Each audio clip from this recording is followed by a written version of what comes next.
Hey everyone, welcome in. Good to see all of you here at the Voice of College Football on a Friday night. I bleed orange, Tukey G. Thanks for the invite. They gave the order. Here I am. This is our one promise to you late night call-in show each and every week. We're doing it on a Friday night this week, 10 p.m. Eastern time. Let me even silence my phone. This is how important this is. Let's silence the phone. There we go. I silenced the phone this morning at the dentist's office after it went off a few times. The dentist, by the way, gave me an A+ for brushing. A+ for brushing, a B+ though for flossing. The flossing was only a B+, but the brushing was an A+. I can brush teeth, man, like nobody's business, apparently. So we appreciate the clean bill of health from the dentist today.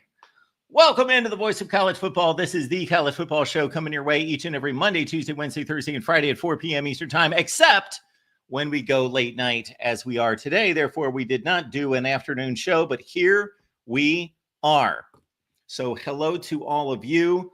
So much to get to, but most importantly, your calls, because we do call this the late night call-in show.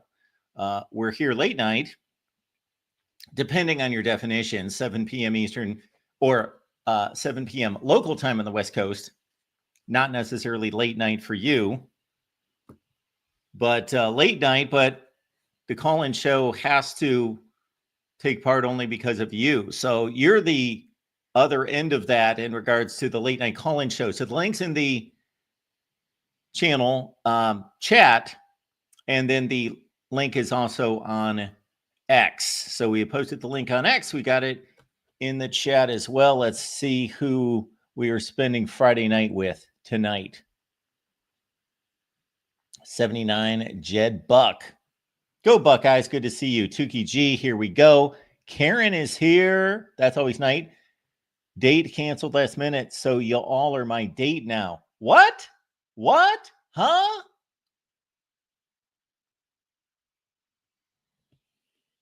Who's canceling on Karen? How could that possibly be? Or maybe you did. Should I really go there? Should I really tell this story? Should I tell this story? I don't believe I will.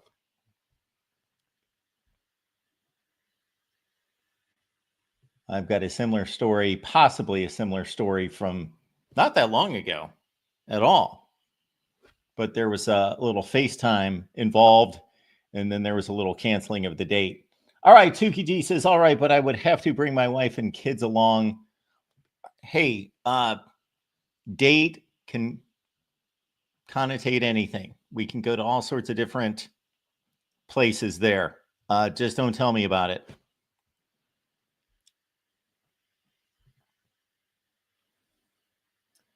Minnie, Karen going on a date. All right. I'm not going there either. Group date. Yes, I'm in on the date tonight. Hit a like for starters. Jim getting down to business. Thank you for that. We appreciate it. This is our coaches rankings week, I guess, is what it turned out to be. We are still needing to get through all sorts of coaches rankings if we do that tonight at all, because I'm at the mercy of your phone call. So give me a call. The lines are out there, both on the chat and on X. The Amazon links in the description section of all the videos. When you shop on Amazon, please use our link. And when you're shopping on Amazon, you might as well pick up this gem right here, Disputed National Champions. You will simply love it. I can almost guarantee that. Nothing's guaranteed in life, folks. Take a risk. Take a chance.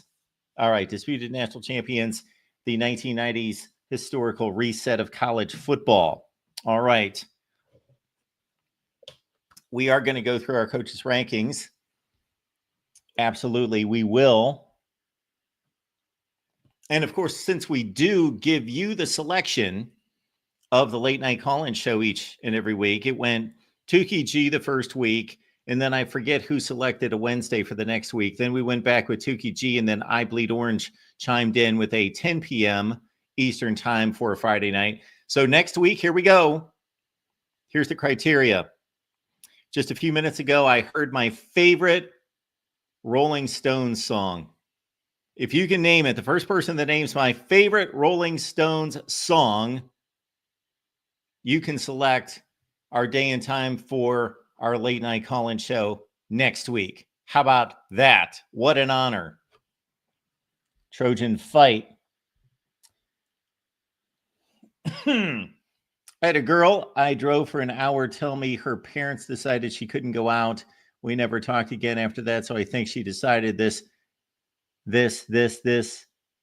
dance, this something I got there. Burn. Trojan Fight. Yeah. Burned on a date. Oh man. Dating stories.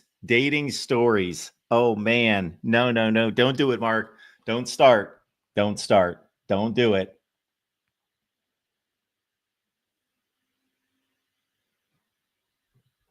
Karen has not dated since 2018, so maybe this is a sign.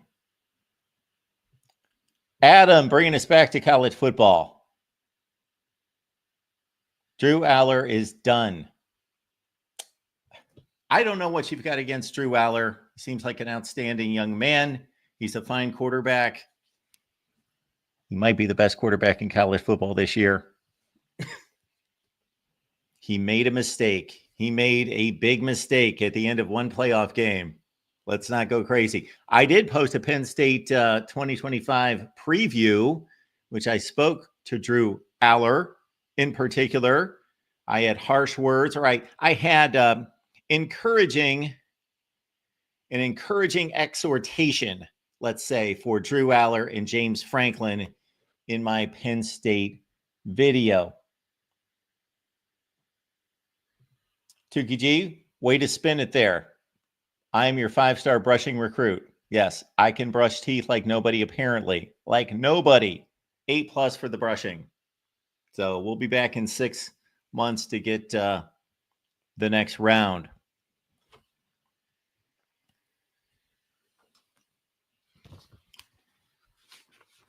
I checked out the comments on a short that I posted this morning, and I was simply promoting tonight's late night call-in show. And a person in particular who I did not recognize based on their handle had something to say about these. I'm just going to give a clue, just a clue here. I had a reason to say something about these, and he connected many to these. I have no idea where he was going with this. It was very odd. So if you want to put all that together, check out the short that I posted today. And again, I just wanted to take an angle on announcing the late night call-in show and alerting everyone for tonight and promoting the big late night call-in show. And suddenly, wow, I had a derogatory comment, and they dragged Minnie into it for some reason. It's very odd. All right, who else? Jason O. John, good to see John. Of course, Michigan is your destination on Tuesday and Thursday nights with John and TJ. Jim's here, Blue Wolverine. Yeah, I will fill in for the date here. I am your date backup. I can do that. No dates for me this weekend. Dave's here, says, speaking of dates, I had a PT appointment and there's a bowl at the receptionist desk for your keys. I looked at her and said, I ain't into that kind of party. She was less than humored. Keep trying, Dave. Jokes are like throwing darts. Just keep throwing them. Keep throwing them. One will hit. All right. This is a call-in show. Therefore, we're inviting the call-ins, and there's no better calls than to get our buddy David Greenshield on. David. Yes, to the great Mark Rogers. Hi, and how are you, sir? I'm doing well on a Friday night. Well, I was going to stop in the other night, but, I turn on the Mark Rogers show, and then I see a dude on there, you and it's Leanne, right? Yes, Leanne. Yep.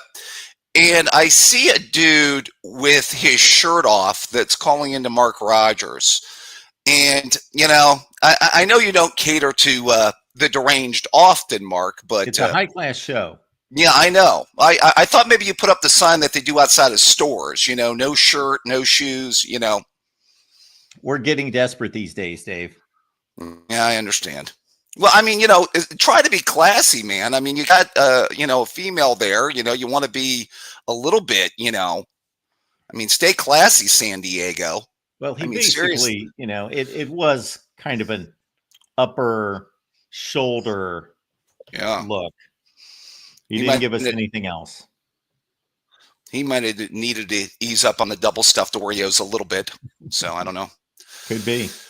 Yeah. All right. Let's talk about coaches, Mark, since that's the topic of this evening. Yeah. I want to first of all, I want to give a little historical context. And I want to first start by talking about my favorite team. And by the way, can you think of any other program that has had 5 straight Hall of Fame football coaches? I can't imagine. Think about that. I can't imagine. John Cooper is in the College Football Hall of Fame. Well, as much disdain as we might have for John Cooper, and first of all, Mark, you make a really good point. One of the first conversations we had about Cooper was if you change a couple games in his career, man, how much different does it look? Or, imagine if John Cooper has a 12-team playoff during his career. Imagine how different his career could have looked, or a 14 playoff for that matter. 93, 95, 96, 97, 98. He's got playoff teams. Right.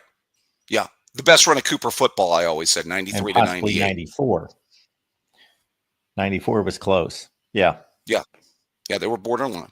And, there's a book Cooper, where you can actually track that, David. If no one knows that, you can actually go back and you can take your favorite team and see when they would make the playoff. Yes. Yeah, I heard a smart guy that knows a lot about college football wrote that book. That's what I hear. I heard that. John Cooper, yes. So Woody, Earl Bruce, John Cooper. Who do we just keep going? That's only 3 right there, and then with Tress and Urban. With Tress Urban, and we're going to keep going from there. It appears. Right. Yeah. Well, let's put it this way. I can make a case also that Ohio State. There's maybe only other 2 programs I could say this about. That Ohio State maybe has 2 of the 10 greatest coaches in the history of college football, in Woody and Urban. Yes. Where else would we go? Alabama would be the other obvious. Alabama would be the obvious. Alabama may have the 2 greatest coaches ever. Sure. Yeah, a lot of people would argue the 2 greatest at Alabama. Other than there, it's typically one guy that kind of rules although Oklahoma. True. It's close. Not maybe to the degree of 5 or the top 5, but Bud Wilkinson and Barry Switzer, and then you get into Bob Stoops. Right. Yeah, it's that 90s, was that Gary Gibbs era, and who was the other coach that Oklahoma, was it Blake, that other coach they had in the 90s? John Blake, and Howard Schnellenberger stopped in for a season. That's right. That didn't work out for Howard, R.I.P. Yeah, that was not a good era of Oklahoma football. I did want to say that if you look at it, just kind of looking at the coaches today, by the way, is that, by the way, one of the advantages the Big Ten may have is their resume of coaches right now. We talk about the advantage that the Big Ten may be overtaking the SEC. Has the Big Ten already overtaken the SEC on the list of coaches? Well, I would have to look at my list because that should be, for me, the list. Obviously, I could just, for most people out there, they would have to start scrambling and thinking about comparing the top of the SEC versus the top of the Big Ten. But for me, I've got my list, so I could kind of go through and see. Your SEC list is awfully deep. Yeah. It is awfully deep. I don't think that we really have a clown in the SEC. Now, Brent Venables is on thin ice. Yes. and nobody's going to expect Clark Lee to do anything, so that's gravy. And then Sam Pittman, he's got a 500 record, and we'll see if Arkansas allows him to stay around. Or Hugh Freeze is obviously off to a bad start. Beamer's on the rise. Brian Kelly has not lived up to expectations. Beamer's on the rise, but Beamer's on the rise with one season. I don't think we should maybe jump the gun. I tend to do the same thing because it does feel like South Carolina is really in position. Well, it's interesting. That was kind of an interesting bowl game because that was kind of like two programs that are kind of like trending up. You know, that Illinois-South Carolina bowl tilt, which, I was actually surprised Illinois pulled that game out. I think that gives them some, maybe good momentum coming into this season. I enjoyed that game. Yeah, it was a good game. It was a good game. I stopped into my least favorite fan base last night, and we had a little discussion. We veered the discussion away from, and just talked about other teams in the Big Ten. Although we eventually got to, the two major teams. So, But what caused you to dip into that conversation? Well, I mean, we were just talking about the Big Ten overall, you know what I mean? And, looking at expectations for certain teams. And I had mentioned Illinois. We started talking about them because I'm wondering what Illinois is going to look like with expectations this year.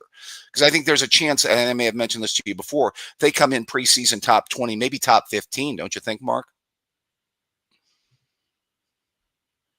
Yeah, I would put them in the top 15. That could be a bit of a stretch, but sure. It's not too much of one. I'm not saying preseason rankings mean anything, but you know what I mean? I think that there's some folks that might have a little bit of expectations for their program. They've got some returning starters. As we talked about, they close the season with momentum. We talked about this last night. If you look at their schedule, it's very doable this year. They do have that stretch of period of time with Indiana, USC. They do get the Buckeyes at home, I think after a bye, if I'm not mistaken, Yeah, they have a lot of production coming back. And of course, they're starting quarterback. Yeah, that's right. And I have always been impressed with Brett Bielema. He has always been one of my favorite coaches. I think he does a nice job. Yeah. Yeah, I think Bert. I actually thought he was going to do a solid job there, but I thought maybe only 8-4 solid type of job. His trajectory is actually up. It's actually better than I thought it would be this year. As far as that goes. Again, I would just caution you, David. Yes, we're talking about one season with South Carolina and one season with Illinois. I agree. 10-3, Illinois. It was 5-7 the year before. For South Carolina, it was 5-7 the year before. So this is not some kind of big ramp up where for 3 consecutive years they've gone from, let's say, 5-7 to 8-4 to 10-2, and they're really surging. Illinois did have a good 22. They did have a good 2022 season. Yes. So, I mean, I agree with you, Mark. I think that South Carolina, you've always said that South Carolina is, though, like a program that's waiting to kind of be good. And other than that stretch of period of time that they kind of had with Spurrier in the 2010s, you know what I mean? They've, that's really been it, I believe South Carolina to be the most underachieving program in college football history. Wow. Just throwing it out there. There's a definitive statement. Yes. They've been a horrible program for 80 to 90% of their history. And they play in the South. They have talent everywhere. They have a rabid fan base. They fill their stadium. They have resources. They have money. They have recruiting in their backyard. And they flounder. Right.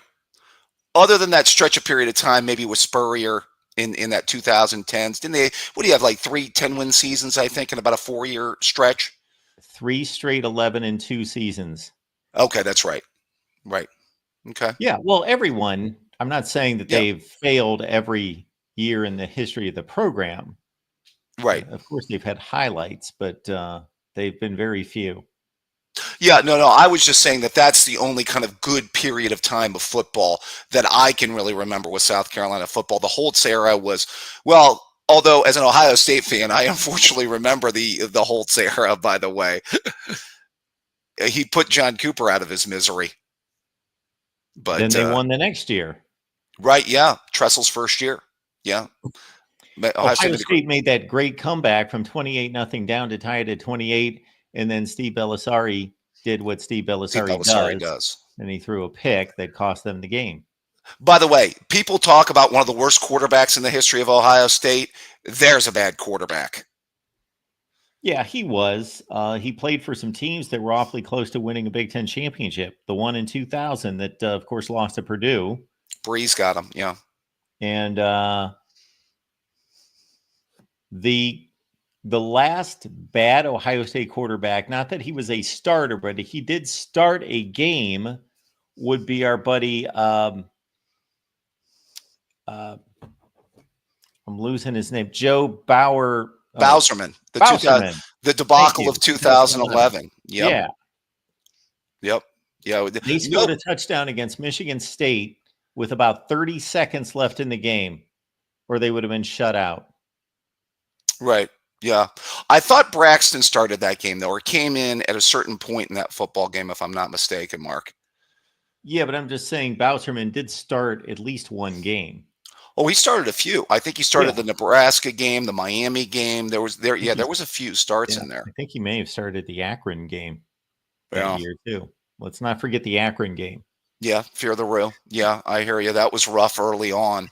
You knew that season was just like it was tilting. Although that team could have won a couple other games, though. I mean, they blew a Purdue game that they really could have won, and there was a couple other games out there that were totally winnable that year. Hell, the last game against the team up north, if Braxton gets a little air under that ball, they had a chance to pull that game out. He had Posey deep for a game-winning touchdown. Yes, in that game. Yeah. Yes. Only highlight was beating Russell Wilson in Wisconsin that year. So yeah, having the big Hail Mary play. Yeah. Devin Smith. Yep. Yeah. I as far as coaches go, I do think that the Big Ten's kind of really well positioned this year. We actually had an interesting Penn State discussion, by the way. If Franklin is ever going to win it, is this the year he's got to do it, by the way? Well, of course not. I know people like to phrase those kind of questions to make it feel suspenseful and clickbaitish, but no, if he goes 9-3 this year and they miss the playoff, he's going to be the Penn State coach the next season, and he's in the middle of a long contract, and he'll continue to recruit and have a shot. But yes, I understand the question. I understand the angle. He has his best opportunity to win a national championship this year. Right. He should. Yes. Well, I think they have their best opportunity to be the best team in the conference this year. Because if you think about it, Ohio State's lost a lot of starters. Team up north starting a younger quarterback. They lost some key players on defense. We can talk about that. And then on top of that, you got to look at, is Oregon going to be quite the same football team they were a year ago? So, yeah, that higher end of the Big Ten, you got your quarterback back. You got both your starting running backs. A lot of pressure. Our buddy Adam has been in the chat tonight, and he started us out by letting us know that he can't stand Drew Aller. He's got something against Drew Aller, and that Drew Aller's just the worst thing imaginable. But I mentioned that I'm not saying this is a declarative statement, folks, but I'm just saying that Drew Aller may turn out to be the best quarterback in college football this year. He could be. I've seen him ranked in a lot of preseason top 10s, top 5s, ranking the top 10 quarterbacks this year. First of all, Mark has a soft spot in his heart for Ohio quarterbacks to go to Penn State. We all know that. That's verifiable. Mark's good friends with Todd Blackledge. He's president of the Sean Clifford fan club, and he loves him some Drew Aller. So let's get it all out on the table here, folks. There's a trend. There is a trend there. I liked Aller. I saw him play in high school. He's 20 minutes away from where I live, and I've defended Aller a little bit because of their lack of talent at the receiver position. I think they are Garbaggio at the wide receiver position. I mean, some quarterbacks are made by their wide receivers. I never thought Mac Jones was that good. I just thought he had Devontae Smith and Jalen Waddle to throw the ball to, Yeah. and an offensive line where he could eat sandwiches behind, And to be fair, last year Will Howard had the best wide receivers in the country. They made him look better than he did at Kansas State. Sometimes the receivers make the quarterback in college football. We've kind of seen that before, folks. There's a trend with that. And who's to say if Aller didn't have better wide receivers, he wouldn't be putting up really good numbers? Why is that outside the realm of normality to think that? So what he has going for him this year would be, and I just posted a video on this in the last, let's say 48 hours. They picked up the number one wide receiver from Troy, caught 76 passes and like 11 touchdowns last year. The number one wide receiver from Syracuse caught 84 passes, 9 touchdowns, and they picked up Kyron Hudson, the USC wide receiver. Right. So they're trying. The crazy thing is it correct? Somebody had mentioned this before in a chat that I was in, that James Franklin, I believe at one time, was a wide receiver coach. Isn't that crazy when you stop to think about it? I don't know if they can't develop. They are not recruiting. I would have to comb through Penn State's classes to see if they have recruited wide receivers at a high level and just not been able to develop them. But as we've discussed, right, they're in that 4 or 5 year range. Yeah. They were stacked up pretty well at wide receiver. Yeah, McSorley had good receivers. He had Chris Godwin, who last I heard, Godwin, who's doing pretty well in the NFL. Jahan Dotson, who had a really good run at Penn State. Sure. Like if he had Godwin or Jahan Dotson, you don't think Drew Aller would be putting up better numbers? That's not reasonable to think. Well, of course he would be. Of course he would be. I know of. Shoot, I've seen this from the Fox broadcast with Joel Klatt. I've seen it broken down when you really look at what's happening downfield. His receivers have not gained separation. They've not been very good wide receivers. Absolutely. Yeah, I mean, that's the only. Now, I agree. I said that I thought he blew the Notre Dame game. I thought he was awful against Notre Dame. Even though his receivers totally let him down, he missed a couple of really big throws that would have been huge in that game. And then the interception at the end of the game was awful. He had a bad playoff altogether. Yeah. The SMU game. Yeah, that's true. He didn't really. I cannot think of a game. There certainly wasn't a game like this in the playoffs where he was insignificant. And that wasn't his fault. It was the defense went out there and scored a bunch of points early. And he was just kind of there. And before you knew it, it was 21-0. And he just didn't need to play. Right. So that game aside, he did not play well against Boise State or against Notre Dame, even outside of the last minute debacle. Okay. Yeah. I thought he was at a decent first half against Boise State. Second half, I thought he was not so good. Yeah, they should have ran away with that game. They were in position to. Yeah. Yeah. Especially with the way they kind of bottled up Genty. Once they contained Genty, you're right. They probably should have won by at least 3 touchdowns. I am trying to search in my memory banks for the 2 Penn State wide receivers around 2013. I thought that these 2 guys were really good. Oh, Allen Robinson, Mark. Well, yeah, Allen Robinson, who then went on to the Jags. Yeah, shoot, he caught 97 passes in 2013, 1,400 yards. That's funny that I forgot about him because there was doing something the other day, and I thought of Allen Robinson. I think it was the NFL draft, and I thought of a comp that I liked with Allen Robinson. Yeah. Yeah, he made Christian Hackenberg look good from time to time. Yeah, he couldn't make him look good all the time, but he did his best. Yeah. Right. Yeah. By the way, James Franklin never wanted Christian Hackenberg as his quarterback. I firmly believe that. That kind of maybe impaired his start a little bit at Penn State, I think. Man, he have great seasons, Allen Robinson. The year before, 77 catches, 1,000 yards, 11 touchdowns. Yeah. Yeah, I think that was an O'Brien recruit. Yes. Yeah. Yeah, Bob recruited him. Yeah, I actually do think kind of looking at the rest of the coaches in the Big Ten, I want to say, have we overrated Dan Lanning a little bit, Mark? Well, I don't know that we've overrated him. I think that he's in a great position, and he has taken over a program that was primed for him. Not that it was sitting on top of the world, but they were in great shape. Mario Cristobal had recruited well, especially at the offensive line and some other places. And I think Dan Lanning has just improved it from there. I think maybe he's highlighted that he's a better coach than Mario Cristobal, Right. if You nothing know, else. what's interesting about the Oregon program? I actually thought the Oregon program was kind of trending up in the early 2000s before Chip got there. I thought Mike Bellotti did a fairly solid job there. Sure. You know, when you look at it. Yeah, they had some big seasons, especially 2001.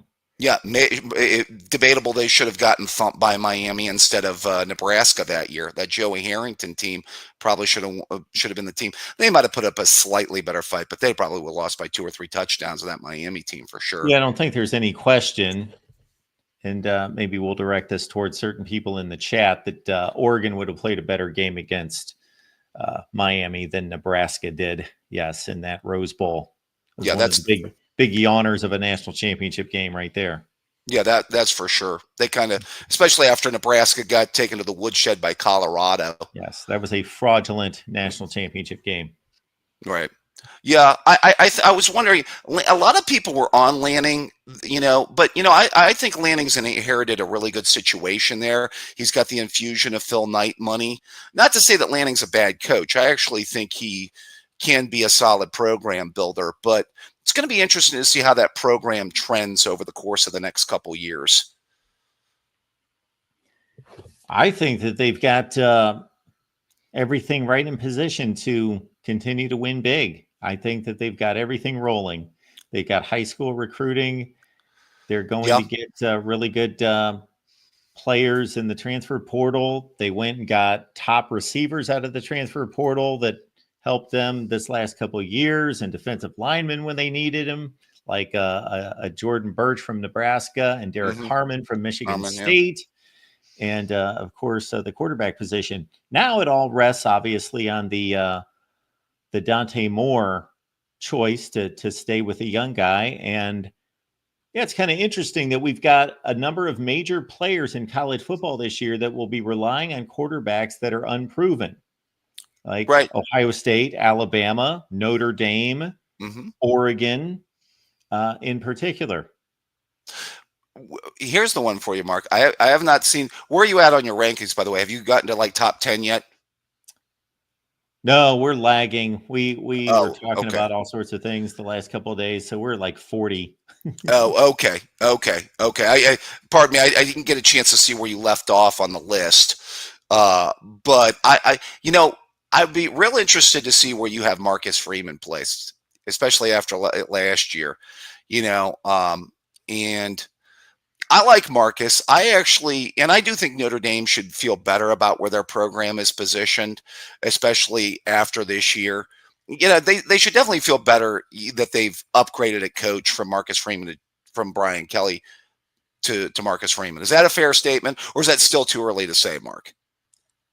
I will make that statement right along with you. Okay. I certainly would not have said it this last year, but he elevated Notre Dame football past anything that Brian Kelly did. Brian Kelly got them in the same position, but his teams just fell so flat on their faces in those big moments. And to Brian Kelly's defense, he usually had to really face a juggernaut. True. 2012 Alabama, 2018 Clemson, 2020 Alabama. Those are three of the best teams we've seen in a long time versus this. You get some of these. Now, this is very much of a stretch, but I think you'll understand where I'm going with this. Some fairly cheap wins will come for these playoff teams, for these perennial teams that will be winning playoff games. They're going to get some cheap SMU, Boise State kind of wins. Now, for Notre Dame, that was, of course, Indiana. Right. Yeah, I'll say that. I think that they caught Georgia at the right time without a quarterback. They Penn State. I still think Penn State kind of blew that game maybe more than Notre Dame I won thought it. they did too. I Penn State, yeah. Penn State was playing with fire both of those last two playoff games, but they were just so much better than Boise State that it didn't matter. But against Notre Dame, there were a few moments late in that first half where Penn State had a lead. I think they had a 10-point lead at one point, and they had a chance. They had field position. They got the ball. They were close to, okay, if they can break through with a score, man, they're going to really be in control of this game. And they never made it happen. I'll say this. Our title game against Notre Dame got close, and it got competitive at the end. A couple plays, that would have been as bad as 2012. That was looking to be as bad as 2012. No. Mark, it was 31-7 to start the third quarter. No. Yeah, it was teetering, Mark. That game was 28-0 at half. And let's make some differences here. Point number one is Notre Dame drove the ball 99 yards. Was it 99 yards? I thought it was a 90-yard drive. Yeah. Yes, 90-yard drive right out of the gate to take a 7-0 lead. Right. Okay. So by the time Ohio State gained control, if you want to call 21-7 control, 31 unanswered points, Mark. 31 unanswered points. Yes. But what about 28-0 at the half? Yeah. And from the first play of the game, Eddie Lacy was trampling on guys and receivers were running free. And it was from the first play, no doubt, we know exactly what's happening here. And then 42-0. Yeah, that's true. That's true. It was really 2-0 in the fourth quarter. Right. The two touchdowns at the end were like garbage. Okay, fair enough. Yeah. But let's put it this way. We did talk about it after the game, Mark. A couple plays here. It still would have been a fairly blowout kind of score, though. I mean, the pass interference and it could have been, but to Notre Dame's credit, they fought hard and they had a chance. They had a legitimate chance. Now they weren't. Ohio State was not hanging by a thread or anything. They would have been punting with an 8-point lead if they had not converted that play. Yeah, I do think we couldn't cover Greathouse, by the way. He was cooking us, I will say that. And Riley Leonard hit some throws. He hit some throws there in the second half. There's no doubt about it. I do think, though, I keep coming back to Notre Dame and the Midwestern programs. I always say this to you, Mark. Can they build a sufficient enough passing game? And we're going to find out about it this year with Penn State. The team up north got just enough out of their passing game in 23 in big games to win big games. McCarthy was able to make just enough plays in the passing game with that defense to win big games. Is Aller going to make just enough passing plays in big games for them to pull it off? Now, I do think Notre Dame's going to be Penn State's going to be really good on defense. I don't know if they're going to be like great on defense, though, to where they can win games in like the low 20s. That'll be interesting to see. Yeah, well, of course, they, as they typically do, lost, I think, 4 starters on defense to the NFL draft, including their best player. Their best player. But they seem to do that every year, and then still they have recruited extremely well on that side of the ball. And so I think that they'll be locked and loaded on defense. The offensive line brings back 9 on the 2 deep. Yep. Out of 10. They probably have the best running back combo in the nation.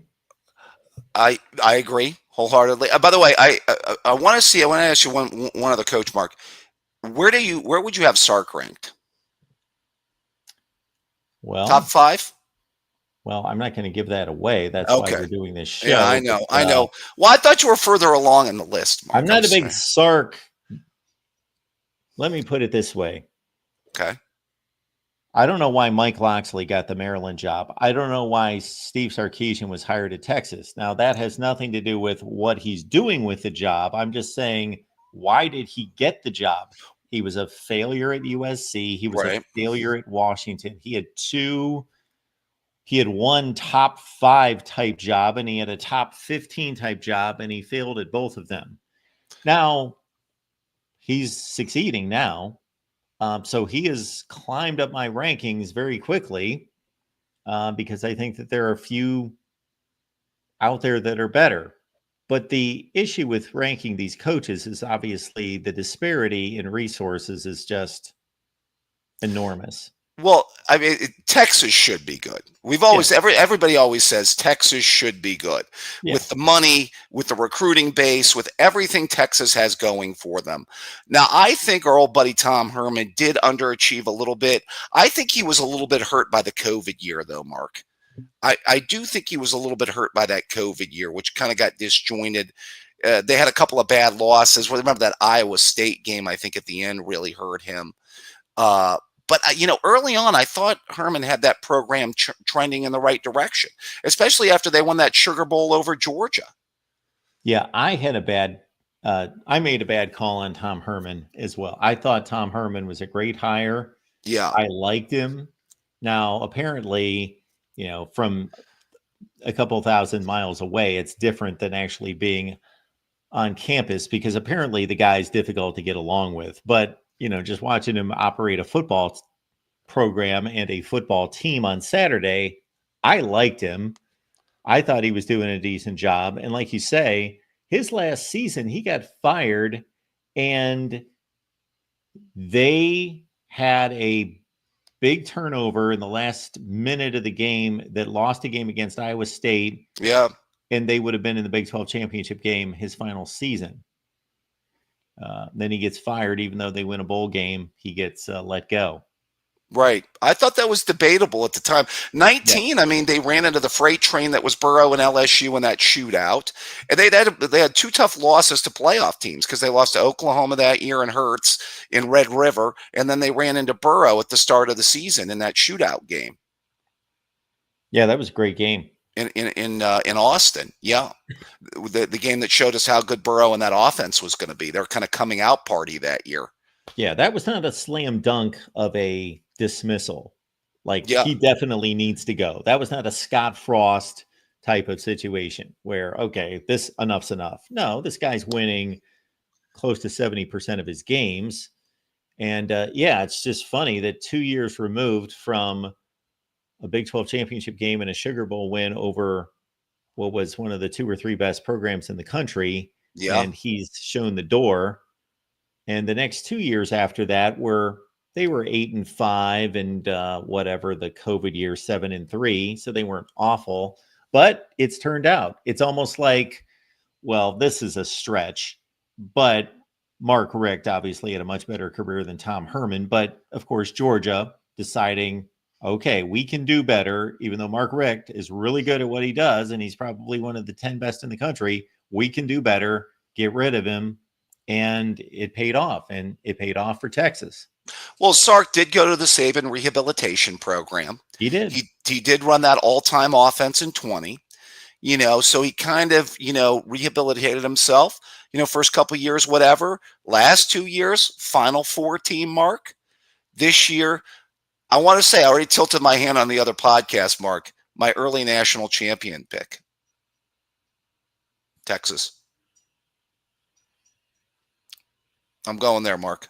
Okay, well, it makes sense to me. Not picking the Buckeyes this year. Well, it's interesting. Texas 20 years ago started their run in 2005 in Columbus. Yes. Isn't that amazing, Mark? How things kind of come full circle?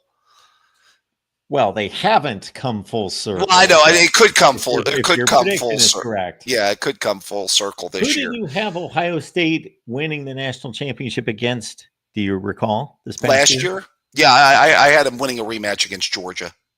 Okay. Yeah, that makes sense. Yeah. Yeah, I wanted to get our revenge from 22. I thought we would. Georgia just didn't keep up their end of the bargain. So I thought Texas was the second best team in the country last year. I did too. I made 2 points. I thought yours in some big games hurt them. And I also wonder if CJ Baxter doesn't get hurt, how different that offense would have looked like last year too. I must say that. Absolutely. And I knew coming into the season they were one of the 4 best programs last year. And they were 1 pass away from playing for the national championship in 23. You know? Washington almost let that game go. I think Sark has them trending in the right direction. This may be his kind of Kirby Smart moment. Yes. Where he finally kicks down the door. This could be, his Kirby Smart moment. This would be year number 1, 2, 3, 5 for him. Yeah, but again, it's not like some kind of do or die situation. No. I agree with you, Mark. As long as he's keeping them at least in the playoff and winning a couple playoff games and then maybe in that top 4 range, I'm sure that's keeping the program in good standing. But I'm just saying, I think this could be a year where they could kick down the door. They've got some landmines on there. They got Florida, they got Georgia. They've got some landmines on that schedule this year. But I mean, obviously, you're always going to have landmines when you get Ohio State non-conference, and then you got to go through the SEC. But yeah, they're my early pick. By the way, I just think that I think Penn State's going to be in there. I could see Penn State as a Final Four team. I'm not willing to go there yet, though. I'm a little bit more confident in Texas. Yeah, outside of again, what is typical from year to year, about 5 teams in the country, it's kind of difficult to find anybody else that will compete for a national championship. So, yeah, I'm a long ways away from making any kind of declarations. Well, you've got a long time. You have many more legal paths to work through before you get through that. You've got to reveal the rest of your coaches here. Jeez. Marcus cornered the market on legal pads. Yes, they love me at Walmart. They order a pallet just for me. There you go. All right, so you're gonna put out the rest of the list tonight, and we'll get to see. Are you gonna post that online, like your full list of coaches? It depends on how many calls we get, because if we get too many calls and then it lags on the list, I'm not going to sit here for 4 hours. We'll see. We'll see when we finish the list. I don't know, but we had a couple calls drop off here, so maybe we'll get to the list. Okay. Well, all right, Dave. All right. Always a pleasure to talk with you, Mark. We'll get back together soon. Thank you, sir. Good to see you. Yeah, our buddy David Greenshield. I'm amused by the comments in the chat. First of all, I threw it out there that if you could guess my favorite Stones song, and I can't stand this, that every time we get a call, then it comes back and it reverts back to a full screen when I want it to look like that or that. No.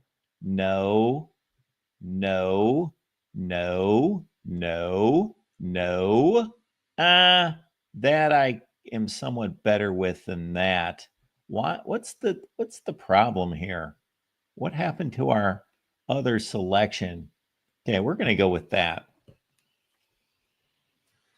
So I threw out for whomever wanted to make the selection for day and time of the call-in show for next week, the late night call-in show, that they had to name my favorite Stone song. I just heard it on my playlist. I was listening to tunes right before I came on, and my favorite Stones song. Now, let's not mistake that comment with me being a Stones fan. I am not a Stones fan. I can only stand about 3 songs that they sing.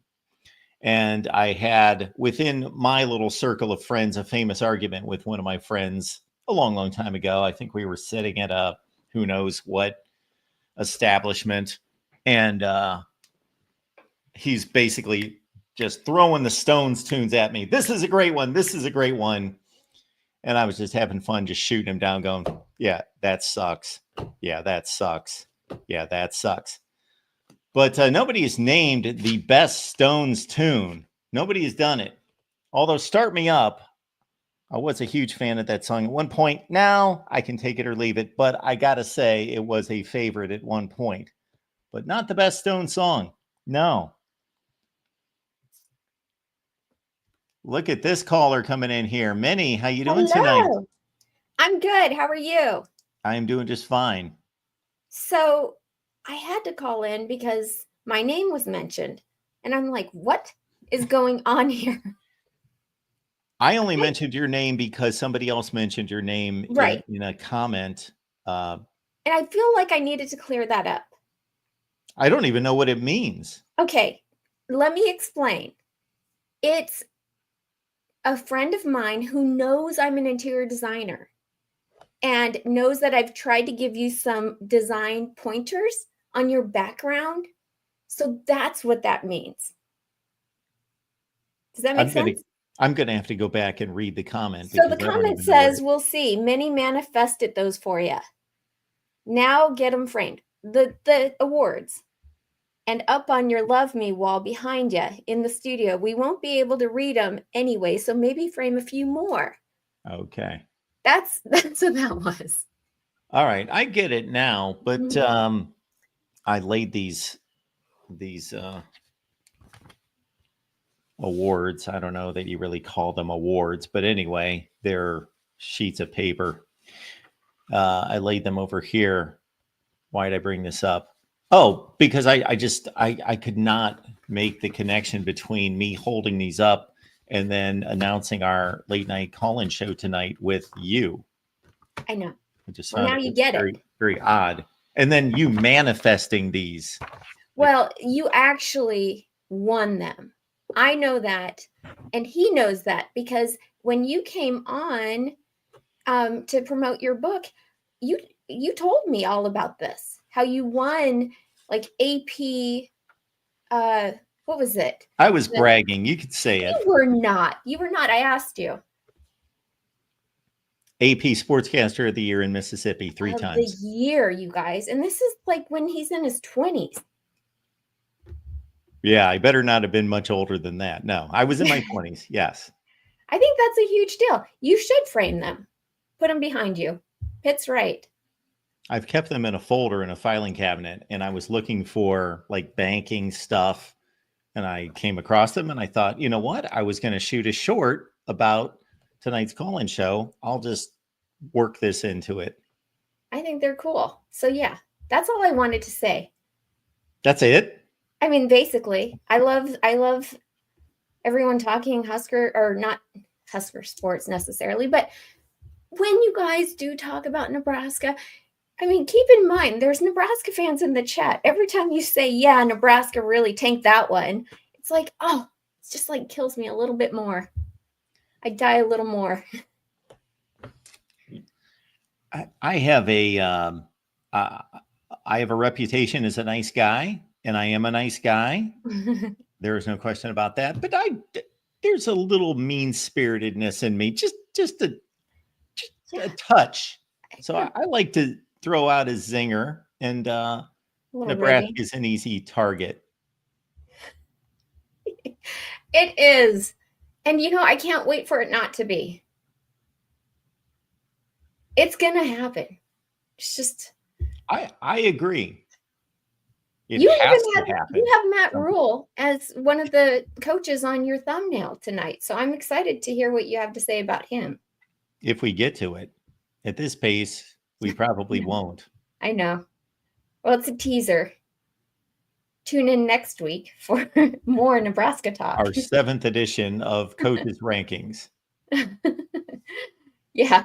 Somebody wants to know if they missed your coaches rankings. He's been doing it this week. Yeah, it's really a bad programming decision. That's what it is. Oh, I think it's a great idea. In the past, I would just post a video. Here are my coaches rankings. Here it is. But that actually takes more work than this. This is the lazy way out. Well, it's also more fun because then everyone gets talking about the coaches. And I mean, you started off at the bottom of the barrel with Scott Frost.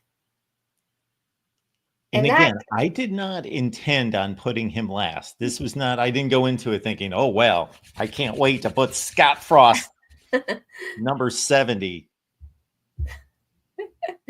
Well, that's just where he landed. Okay. That's fair. We've discussed this. I know why. But he's also been overlooked for the positive things that he's added. Somebody was commenting in the chat that because Nebraska lost so many close games under Scott Frost, that there's no way that he should be considered as the worst coach in the country. Then I went on a litany of bullet points that really, after which I could not come up with a positive that he accomplished at Nebraska. I don't think he accomplished anything. He did. I mean, okay, the problem is, and I think that this is true throughout college football. The problem is when you have an AD that hires a head coach and then hightails it out of there, and then you have another AD that's not on board with that head coach and kind of like doesn't help them succeed, that's going to show. Do you think that really happened? Oh, I know it happened. Absolutely. Trev Alberts did not help Scott Frost succeed. He basically said, okay, this is what you're going to do. You're going to get rid of half of your coaching staff that he brought with him. And you're going to become more of a CEO type, because Scott Frost was very hands-on. He was very involved with offense. And here comes Mark Whipple to run the offense, who doesn't listen to another person at all. He does it his way. So, yeah, he absolutely did. I just can't imagine an AD who does not want his head football coach, especially an AD who is as closely tied to the school as Trev Alberts is. Of course, he's an all-time great at the school. Yeah. But you're hired and you are judged as an AD more than anything by the success of your football program. Yeah, I think they were just like this. Truly. I think it also has a lot to do with, who Scott Frost is.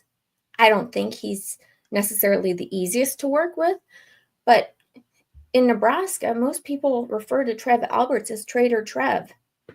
Well, they do now. There's a reason for that.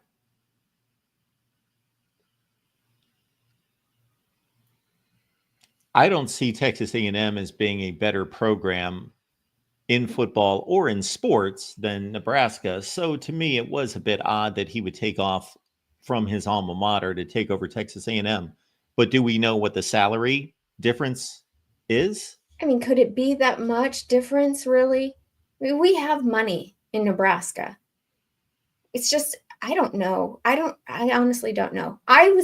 When it originally happened, I was hoping that he made this move for, the good of college football. Like maybe he was doing it to become like the Big Ten commissioner or something eventually, or, some commissioner, who knows? But it just does feel like it was more of just a career choice. Can we fault him for that? When you say that how much you love Nebraska and that I don't know. You can't just go around saying, confessing your loyalty to a school, saying there's no better job out there. And then a few months later, you take a different job. Well, it's done all the time. I agree with you, but it's done all the time. Well, that's why a lot of people are ticked off.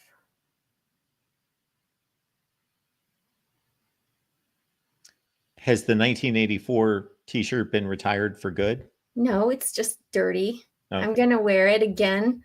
Hopefully next time, if you ever have me on again. I love that t-shirt. It's a good year for Van Halen too, I believe. 1984. Yes. I wonder what else happened in 1984 besides the Holiday Bowl and Van Halen. I still can't get over that you watched the Holiday Bowl. Why? You watched the entire game? Yeah. Wow. I wanted to watch it. Those are things that I love doing. You're going to be writing books pretty soon. No, I'm not. No, I'll leave that to you, Mark, for sure. I can't even remember a score last year except for one. I take that back. Well, that's not important. You understand that there's something called the internet. That my talent, if that's what you want to call it, and that's a stretch. That's not the right word for it. It's outdated. Like this was something that when we had to run to the library to look things up. Yeah, it was like, ask Mark. But see, that's, Google's more accurate and it takes maybe a few more seconds.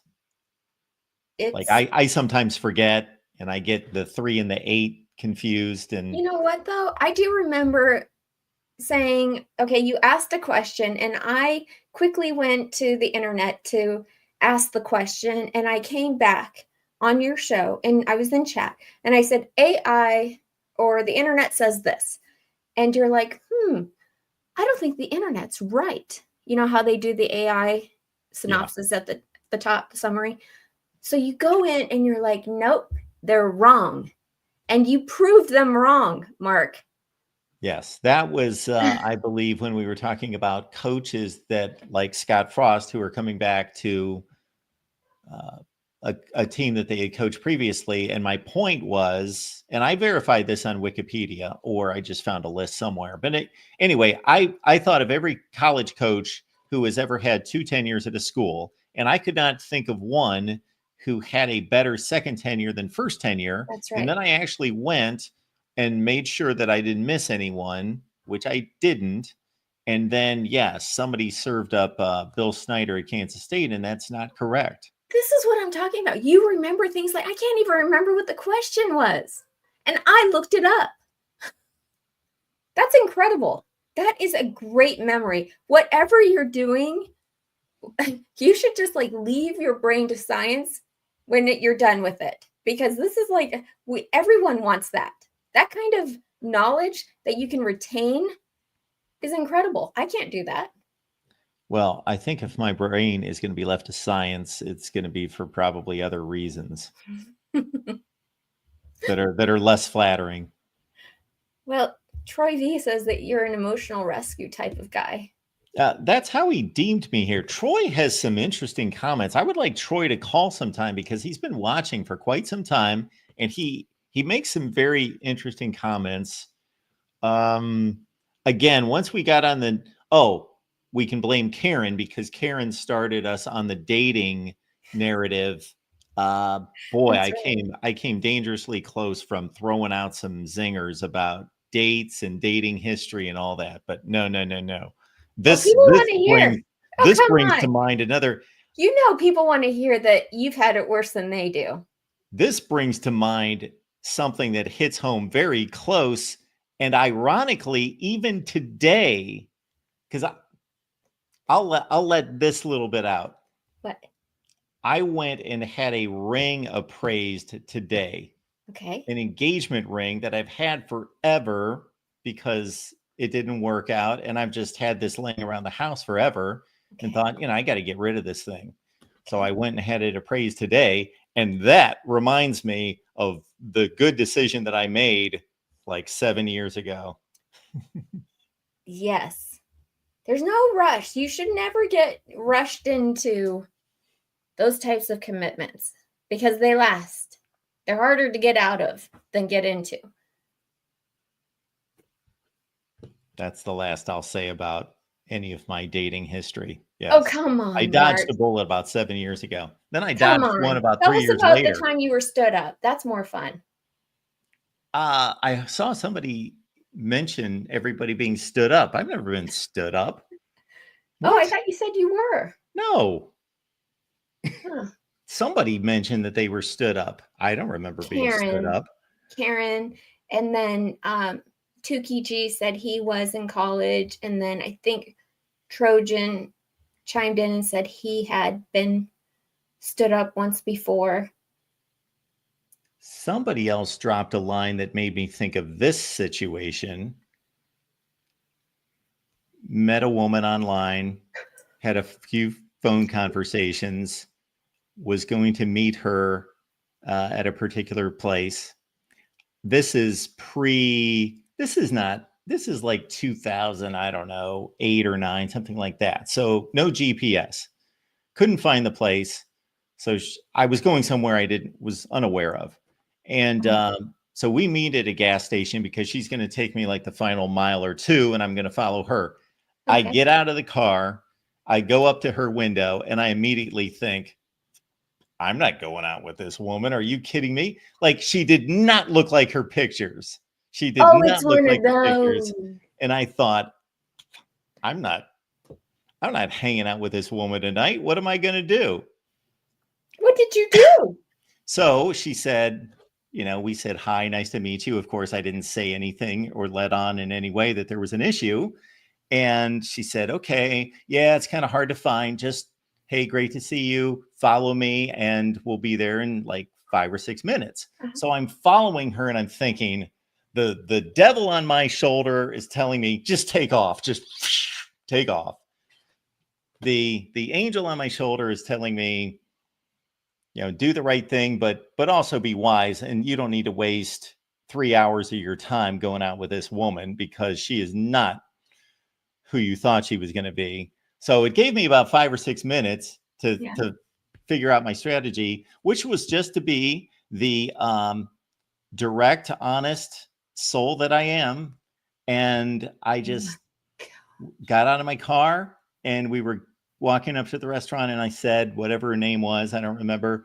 I said, I just have this, I'm sorry, you're a really nice person. You're really sweet, but I just don't think this is going to work out. I just don't see it working out. No. And she was like, what do you mean? I said, Why? I What just did have I a do? feeling. What did I do wrong? And I This is hopped in my car and horrible. drove away. And she called me twice while I was driving home. Are you sure? Are you sure? What happened? What happened is you were not honest. That's what happened. That's the thing. I've noticed. I mean, when I talk to my friends about their dating episodes, and a lot of them are middle-aged. So, they're dating guys that are middle-aged or older. And they tell me that all guys, but this is in Scottsdale, Arizona. So they say that all guys lie about their age. And I'm like, guys lie about their age? Really? I don't. You don't? Of course not. You tell the truth? Of course I do. And do you have like a recent photo?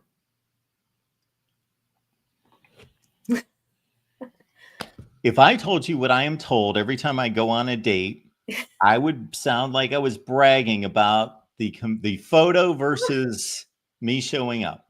That's all I'll say. I get this response They're like, consistently whoa, when you I look show so up. much better in person. Why would you put that photo up of yourself? Well, you got to put a photo up. Yeah. So you picked the worst one? No, I don't pick the worst ones. I pick the best ones, or what I think are the best ones. Of course, Well, that's obviously what you they're do, not. right? You pick the best photos of yourself. I mean, Yes. I don't know. When I'm picking a photo of myself, I just pick whatever's most recent. Go with that. I don't care. Well, that's if you're not trying to attract others. Yeah, I suppose. So you tell the truth about your age, and obviously you tell the truth if you meet them in person and you're like, this wasn't what I thought it was going to be. Yeah. Okay. But that was once, and that was a long time ago. Well, that's I nice. was just a few minutes away from meeting someone like at a local establishment, and we had talked on the phone, but fortunately she suggested FaceTime, a quick FaceTime call before we went down there. Smart. No, not her. And so I had to be like, you know what? It's getting kind of late. It's just, Oh my gosh. that was brutal too. This is Mark's dating advice, guys. Yeah, we've gone down a path. I got a zillion stories in my head, but yeah, we've gone far enough. That's enough. I think it's fun though. At least you're honest. That's good. And I don't want to tell the person why. I just said, yeah, I just don't think I don't think it's really going to work out is kind of my pat line. I guess that's the best I can do. Oh my gosh. Okay, Yeah, well, it's I don't know. rough Do out we there. want to go back to talking about college football? Yeah, we do. I think. Do we people- have room yeah. for one more question?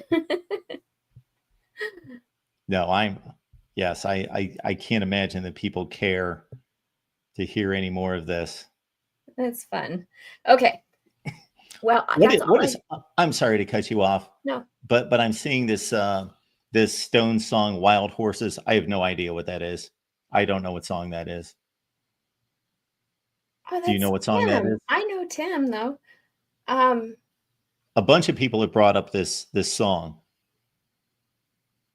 yeah, I do know the song, but you don't want to hear me sing it. Trust me. I can't carry a tune.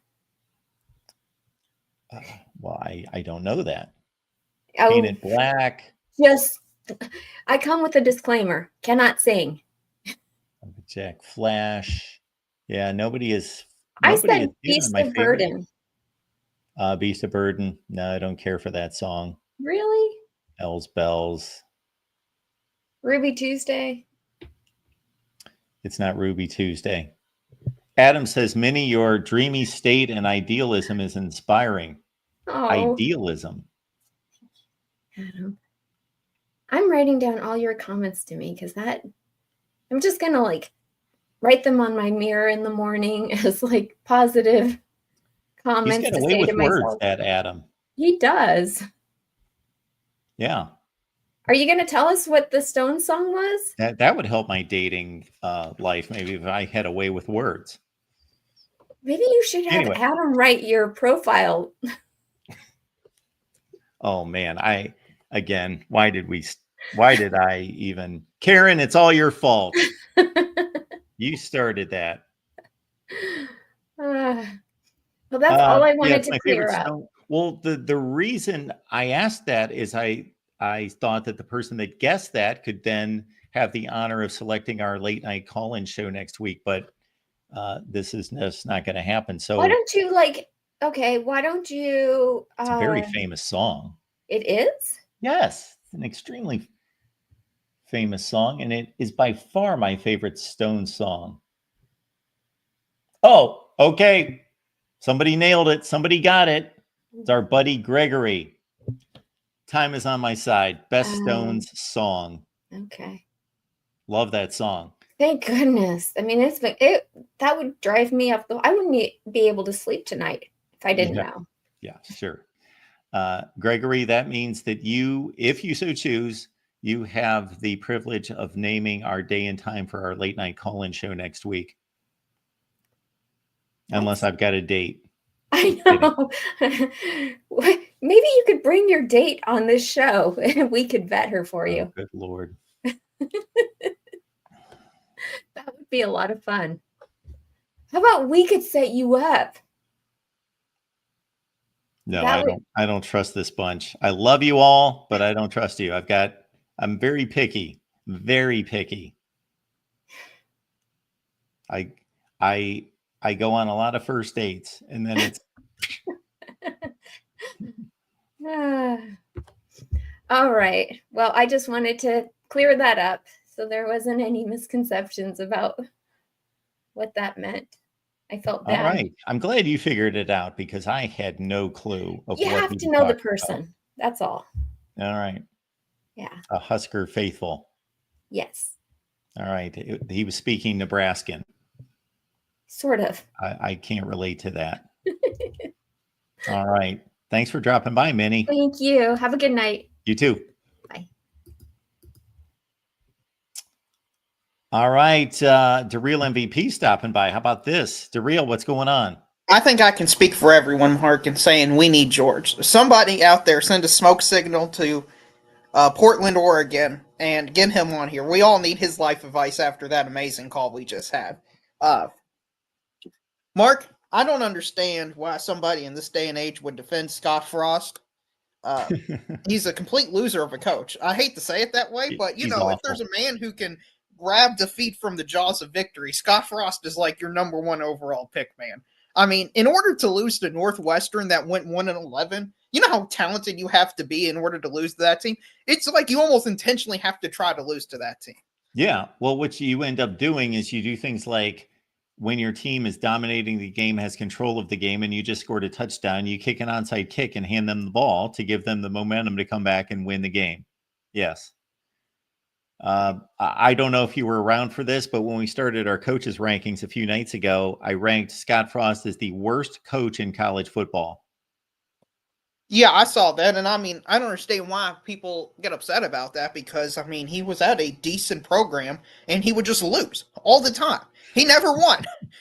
I He mean, did shocked. A loser nothing. is at the bottom Yes, of the list. he did nothing positive there. Nothing. Right. He was a black cloud of death and misery. And everybody knew it. It's like somebody who's radioactive and you want to just stay away from them. That's who he is. And it's unfortunate he is that way, but he has a chance to turn around at UCF. I mean, good luck to them and their football team. Do they have fans, Mark? I don't know if any fans at UCF. I've never seen a single UCF fan in my entire life outside of when I went to one game that had UCF in it a few years ago. So, We used and to they have had our like, buddy Jeff Sharon, who wrote for UCF's SB Nation site. He would come on, but that probably doesn't count. So besides him, I don't know of any UCF fans. No. exactly. Now, Mark, I was going to ask you at the top of the list. I know this has gone completely sideways, so I'm going to try to restore a little bit of order to the show. At the top of the list, does the top three coaches have to be Smart, Day, and Sark in some order? I actually would say that even though those three could be, and it's certainly legit to name those three as the top three coaches in college football, I would state that there's another coach. There's two of those coaches for me, Day and Kirby, and another coach who are the only three that I can justify as being the best coach in college football. So you to follow me there. I have no issue with anyone who says those are the three best coaches in college football, but I don't think Sark can be argued as the best coach in college football. I think Smart and Day can, and I also think, depending on your angle, Dabo Sweeney can still be argued as the best coach in college football. I can see why somebody would make that argument. I'm just more of a fan of what have you done lately for me as a college football head coach, especially with the transition period college football's in. So if it was 10 years ago, I'd be more willing to listen to those arguments. Well, with NIL, the transfer portal, and all that stuff, I feel like the game has passed him by. And especially if this year, if he goes 10-2 again, and he either barely makes the playoffs and gets out in the first round, or he misses the playoffs entirely, I don't think that argument can be applicable anymore. A lot of people really like Clemson this year to do big things. Yeah, I have no idea why. Cade Klubnik is still their quarterback, correct? Yes. Okay, no, I just don't believe in them. I just flatly cannot believe in a Cade Klubnik-led team. He's not good enough. He's just not good. I saw him last year for Clemson. There's nothing he did. Like, that entire Clemson season was just beating up on a bunch of average to below average football teams. Yes. And then when they would play a decent team, they would get crushed or lose to them. Yes. Georgia. Of course, SMU took them to the wire, but the Georgia and Texas games in particular, yes. And they lost another game in there. Who did they lose? They lost to Louisville by like 30 points. Louisville, yes. Oh, yeah. They looked terrible in that game. Yes. And Louisville was nothing special, of course. I will say that if you go back and watch the Texas game, Cade Klubnik was the only reason Clemson stayed in that game. Right, which is jarring for me because that was by far his best performance in his career. So, to me, he's more likely to revert back to the mean of who he is than have an outstanding season going forward. I mean, there was real talk. Maybe opinions just changed based on success, but there was real talk last year.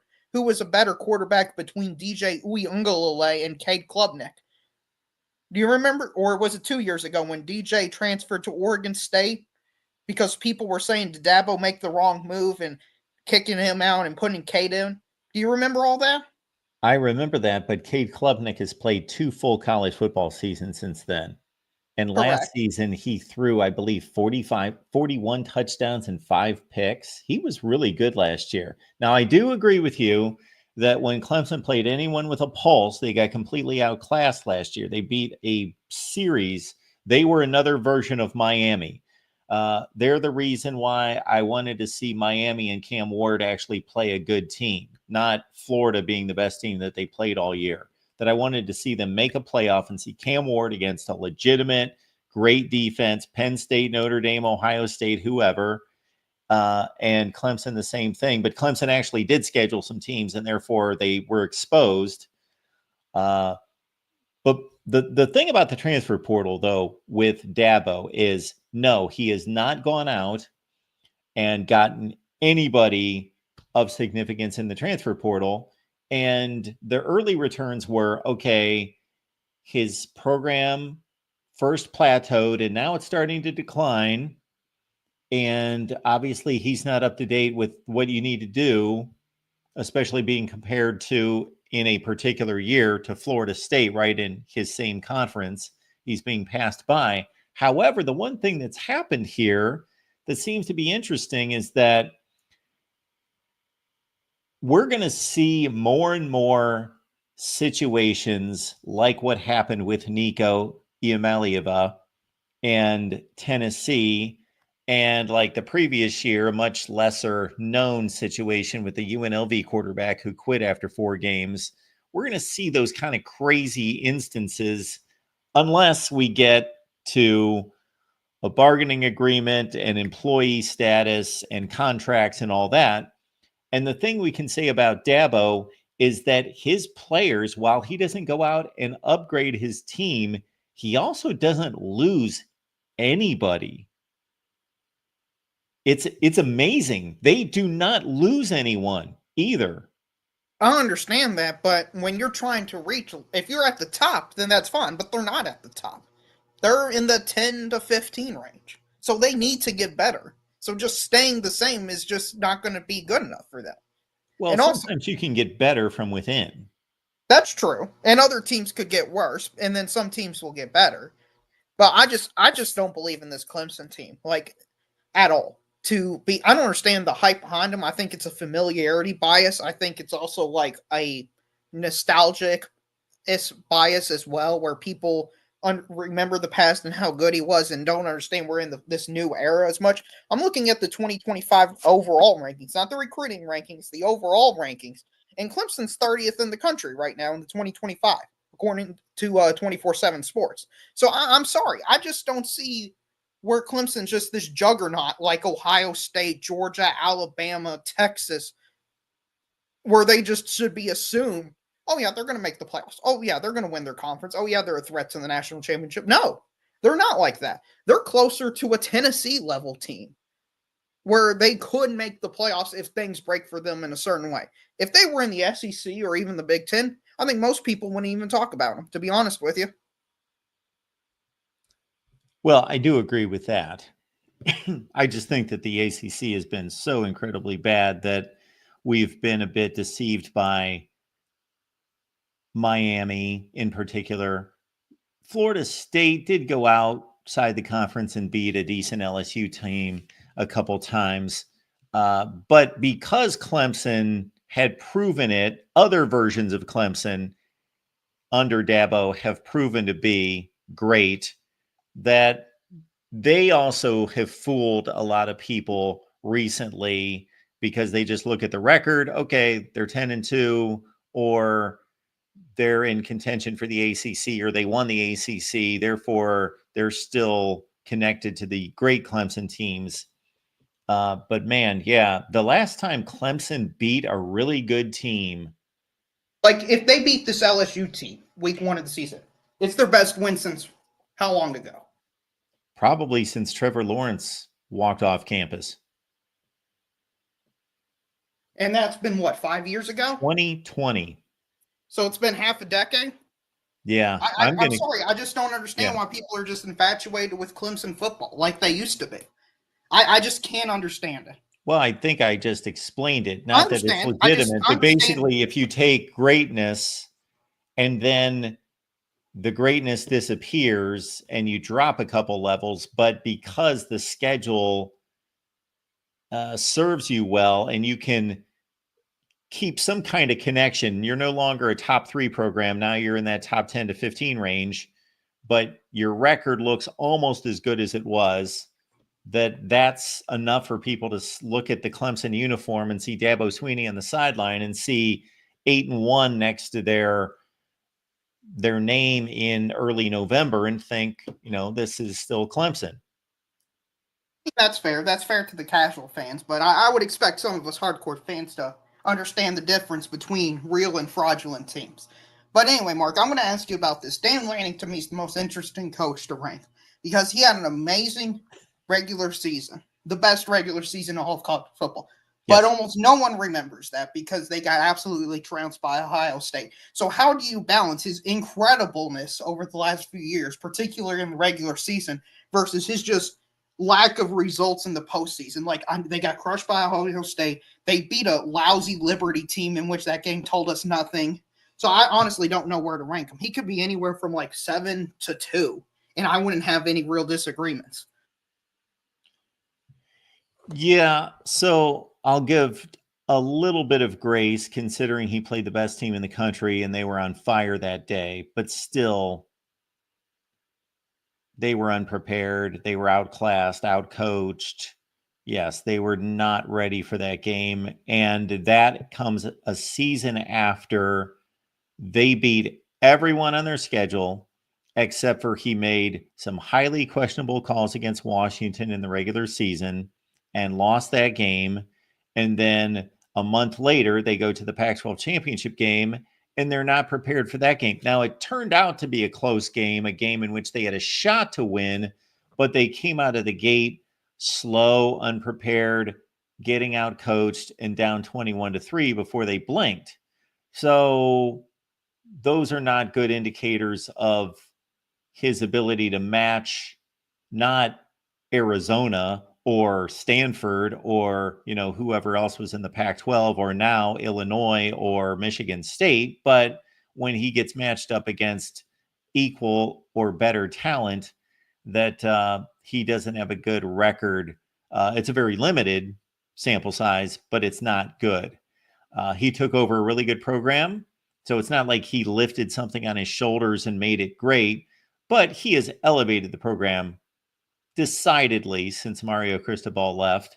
And so I think he's a really good head coach. And of course, man, this guy has a chance to stay around forever and be like a coaching legend. Like if he plays his cards right and he's really as good as a lot of people believe he is, this guy's a mid 30s, late 30s aged guy that's already won, had 3 really strong seasons at Oregon. So I kind of take all that into measure. Well, that's fair, and I think that's very valid. Moving to the next coach I'm interested about, and this is more of a hypothetical. I know you probably can't have an informed answer to, but where would Ryan Day, you think, be at if we were under a 14 playoff compared to where he's at now? In my rankings. Correct. He'd be down 6 or 8 spots. Yeah, it's just fascinating to me how much one postseason run can really change your perception of a coach. Oh, absolutely. Because he would have gone 10-2, missed the playoffs, and we would be talking about them losing the Cotton Bowl to Missouri, or even if they won the Rose Bowl or, some non-playoff bowl game against South Carolina or something, big deal. And he would be a guy who has arguably the best resources in the country and can just roll the ball out on the field 10 times a year and win games, but can't win the 2 that he needs to. And this would have been another season in which, like, his start of his tenure, and he would be trending without this playoff run, he would be trending the wrong way, ever so slightly, but still, because he came into it hot, undefeated season, dominated the Big Ten, ranked number 1 in the country, barely excruciating loss in a playoff game to Clemson, considered probably the second best team in the country to LSU. Then 2020, he gets them to a national championship game, obviously a very disconcerting, wacky kind of season, but still they trucked everyone. Then they lose to Alabama, but they make a national championship game. Then they started to underachieve. 2021, 22, 23. The 23 team, well, the 22 and 23 teams were juggernauts for most of the season, but just imploded against Michigan. Yeah, when they missed that kick against Georgia and then they couldn't make it back to the mountaintop because of a loss to Michigan and another 11-1 season, regular season, it had to go through a lot of people's minds, because it certainly did mine. So are we going to look back at Ryan Day's career and see, oh, wow, the regular season record looks amazing, but he never accomplished anything. And man, they missed that kick his fourth year. And he ended up coaching 9 years at Ohio State and never accomplished anything. And wow, that was his Mark Richt 2012 SEC championship game, where they should have beat Alabama and then they would have trucked Notre Dame to win the national championship. And it never happened for Mark Richt. That would have been Ryan Day's Georgia game. But, that's how significant that playoff run was. No, it's really amazing to think about it. And it's all because we've expanded the playoffs, which is interesting how the perception of somebody can change just because of 3 or 4 games. But hey, that's what we're going to. Mark, you know how every year the top 10 from the preseason poll to the final regular season poll, there's at least 1 or 2 teams in there that drop off. Yes. So they hasn't released any of them yet, but I'm going to call my shot early on which teams they are. Okay? I think Clemson's going to be 1. I think Boise State will be ranked in the top 10. And I think they're going to drop. They're not going to be ranked. And I think Kansas State is going to be in the top 10, or some Big 12 team is going to be in the top 10 and dropped out. Do you agree? Do you like those picks of top 10 teams that can be unranked at the end of the season? So you are predicting that Boise State's going to be a top 10 team and they will not make the final rankings? Correct. Wow. And then you're also saying that Clemson's not going to make the rankings as a preseason top 10 team? Correct. Clemson will not be ranked in the top 25 at the end of the year. Yeah, I think if they're 9-3, I don't think they're going to be ranked. And I think they're going to end up 9-3. Clemson is not going to be ranked at 9-3. Yeah, there's some 9-3 teams, Mark, that aren't ranked at the end of the season. And I think with the narrative of the disparity between the Big 10 SEC compared to the ACC and Big 12, I think we're going to it's going to be more often those teams are going to have a bias against them. What 9-3 teams were not ranked this past season? I think, was it Texas A&M was one, I want to say. 8-4. 8-4. I'd have to pull up the list. There's not a 9-3 team who is not going to be ranked in the top 25. You don't think so? No. Okay. It never happens. Now, obviously, that's an incomplete season because there's still a bowl game, so you'd have to go back and look at the next to last rankings every year to prove me right or wrong. But a power conference team, 9-3, not ranked in the top 25. Okay, I'll give you 4 games in which I think they will lose 3 out of the 4, okay? Especially not Clemson. Now, if it's Texas Tech, maybe. I'll give you 4 games in which I think Clemson will lose or can lose, very likely lose. Okay. I think LSU, Georgia Tech, Louisville, and South Carolina. I think all 4 of those games at best are 60-40 games. Okay. I'm not looking at their schedule. Is there another game that you consider is a possible loss? SMU. Oh, okay. Yeah. Rhett Lashley's a good coach, by the way. Oh, yeah, he's one of the 20 best coaches in all of college football, in my opinion. Well, especially with how much traveling he has to do, and he's out in the middle of nowhere, Mark. He's literally out on an island by himself. And what does he do with a basically G5 resource program? He takes them to the playoffs in the first year. I mean, that's just an unbelievable job of a head coach. Like, I completely didn't think SMU was going to do anything of the sort, because look at what Houston, Cincinnati, BYU, and UCF did in the Big 12. They got absolutely trounced. So I thought that same logic was going to apply to SMU, especially since SMU was in a better conference. Yeah, that's a good call on your part. I have run that down many times. The transition, Utah, TCU going way back. And then more recently, as you just mentioned, UCF, BYU, Cincinnati, Houston. Um, Nobody transitions well that first year. Usually it takes about 2 or 3 or 4 years. Yeah. But they hit the ground running.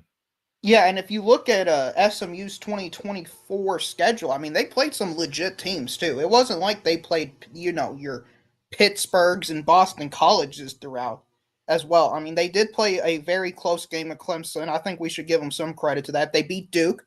Duke was a 9-3. I don't think they were ranked at the end of the year. There's the team, huh? That could be the team. Duke 9-3. I do not think they were ranked at the end of the year. They beat them. They beat Louisville at Louisville. They barely lost to BYU and they beat TCU. So Clemson, I mean SMU had some nice wins last year for a team that I didn't expect was going to do anything. They were one of those teams that at some point I did some kind of video where I was trying to find the ultimate outliers that could possibly make a college football playoff. I put them in that mix of 6 or 8 teams. Did you have Indiana in that list? I did not, no.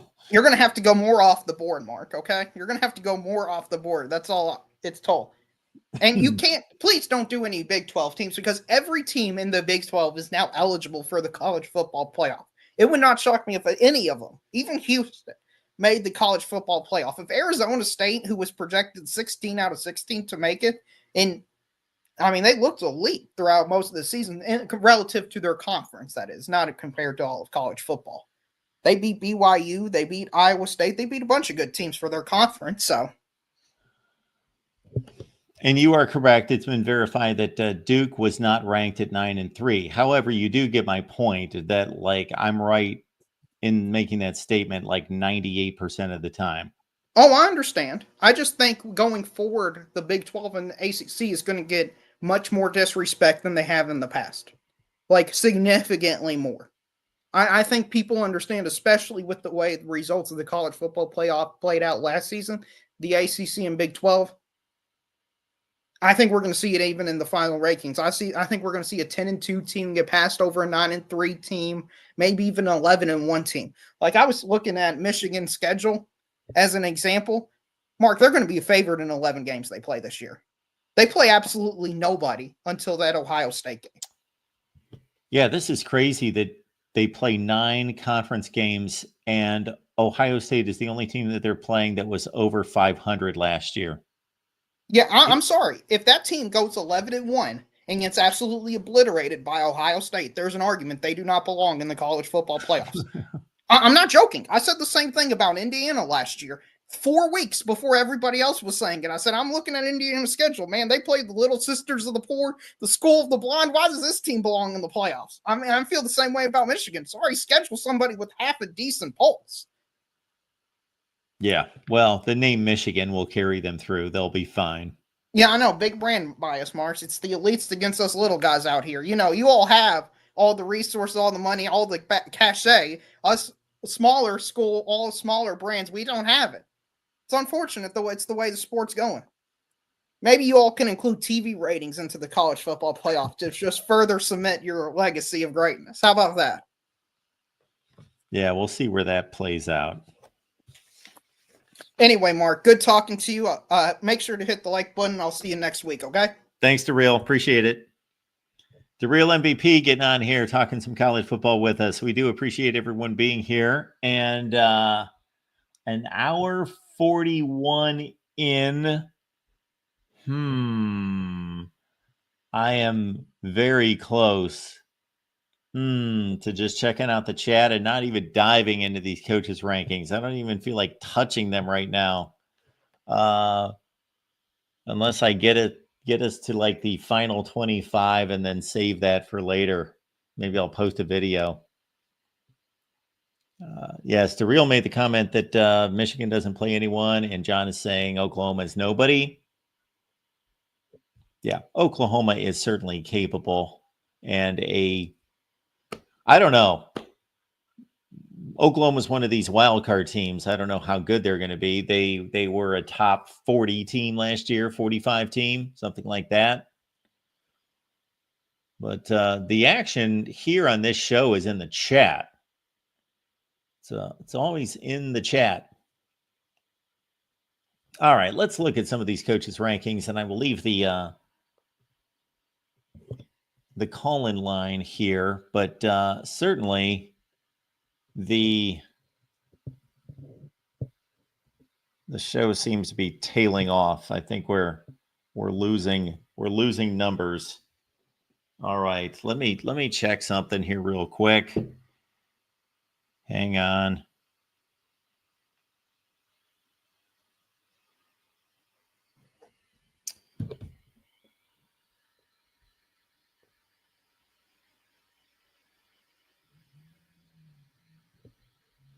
I am way behind on promotions here. We got our college football show, the college football show, Mondays through Fridays, except for when we go late night, 4 p.m. Eastern time. So please make it a date with me and with everyone else. Monday, Tuesday, Wednesday, Thursday, Friday, 4 p.m. Eastern time. We take your calls and we talk college football for anywhere from 1 to 3 hours, depending on my mood and your support. That's what it comes down to.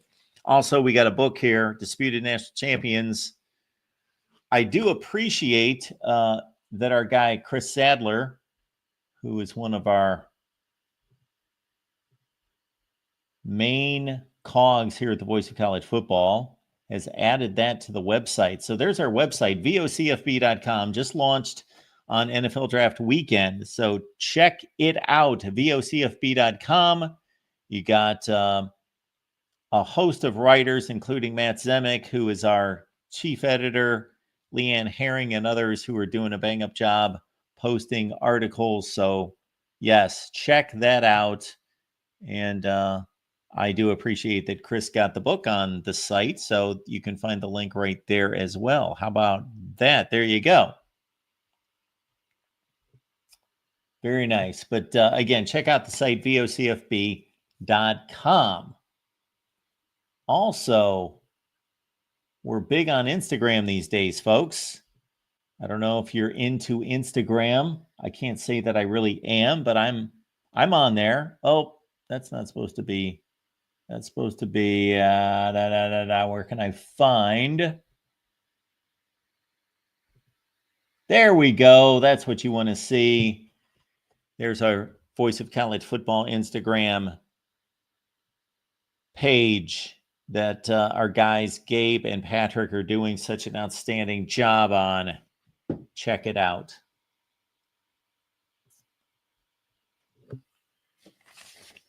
The audio from this show is available. Go to your favorite audio platform. That could be Amazon, iHeartRadio, Apple, Spotify, any of those. And you can listen to the Voice of College Football or any of the shows, any of the live shows on any of the team channels across the board.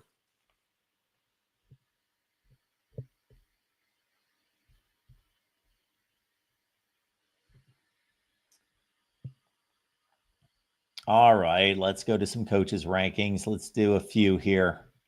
Where did we leave this baby off?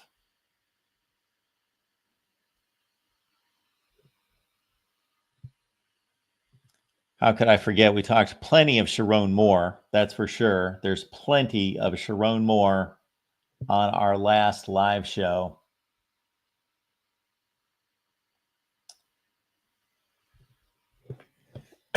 Excuse me. So Moore at 43, Jed Fish at 42.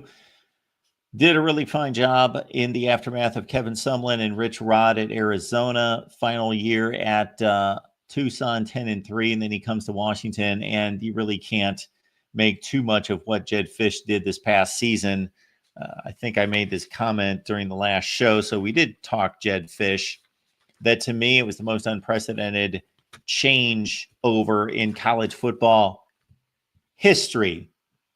New head coach, new coaching staff, new quarterback, 21 of 22 new starters, and to boot, new conference. We'll see what Jed Fish has going with Washington this season and quarterback Damone Williams. At number 41, a guy that would have been off the list, we would have thought, in early November, but he survived, and now he's somewhat thriving, it would appear. Billy Napier with new life at Florida. They face another daunting schedule. He's coming off an 8-5 season. He's won 19 of 38. So obviously that's not going to get the job done at Florida, winning 50% of your games. But recruiting is going well.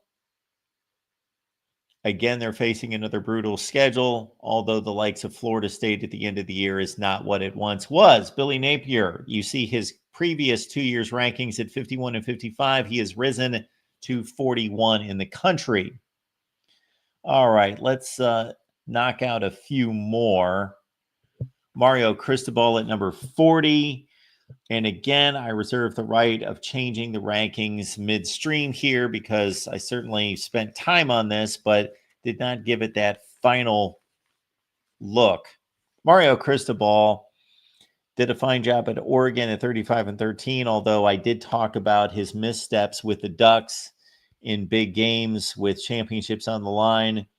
Miami, think about this. This is true Mario Cristobal fashion. They were up 21-0 against Syracuse the final weekend of the season. 21-0, staring at a college football playoff appearance, and they blew it.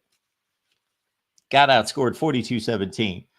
Master recruiter, left Oregon in good shape,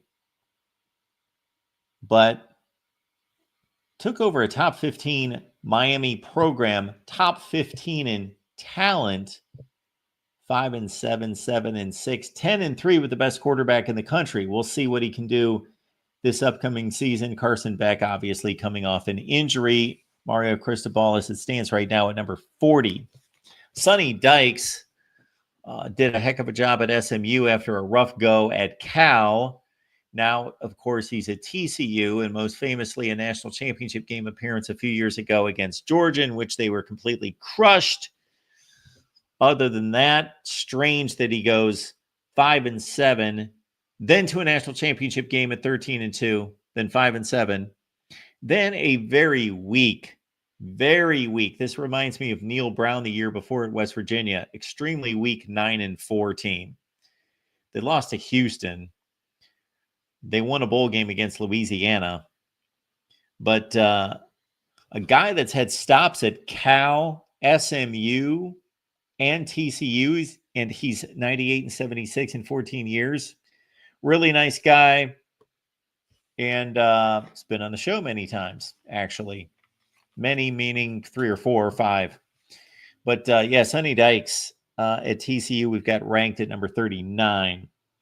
Kenny Dillingham. Now, when you get to this kind of situation, it's difficult to rank because, okay,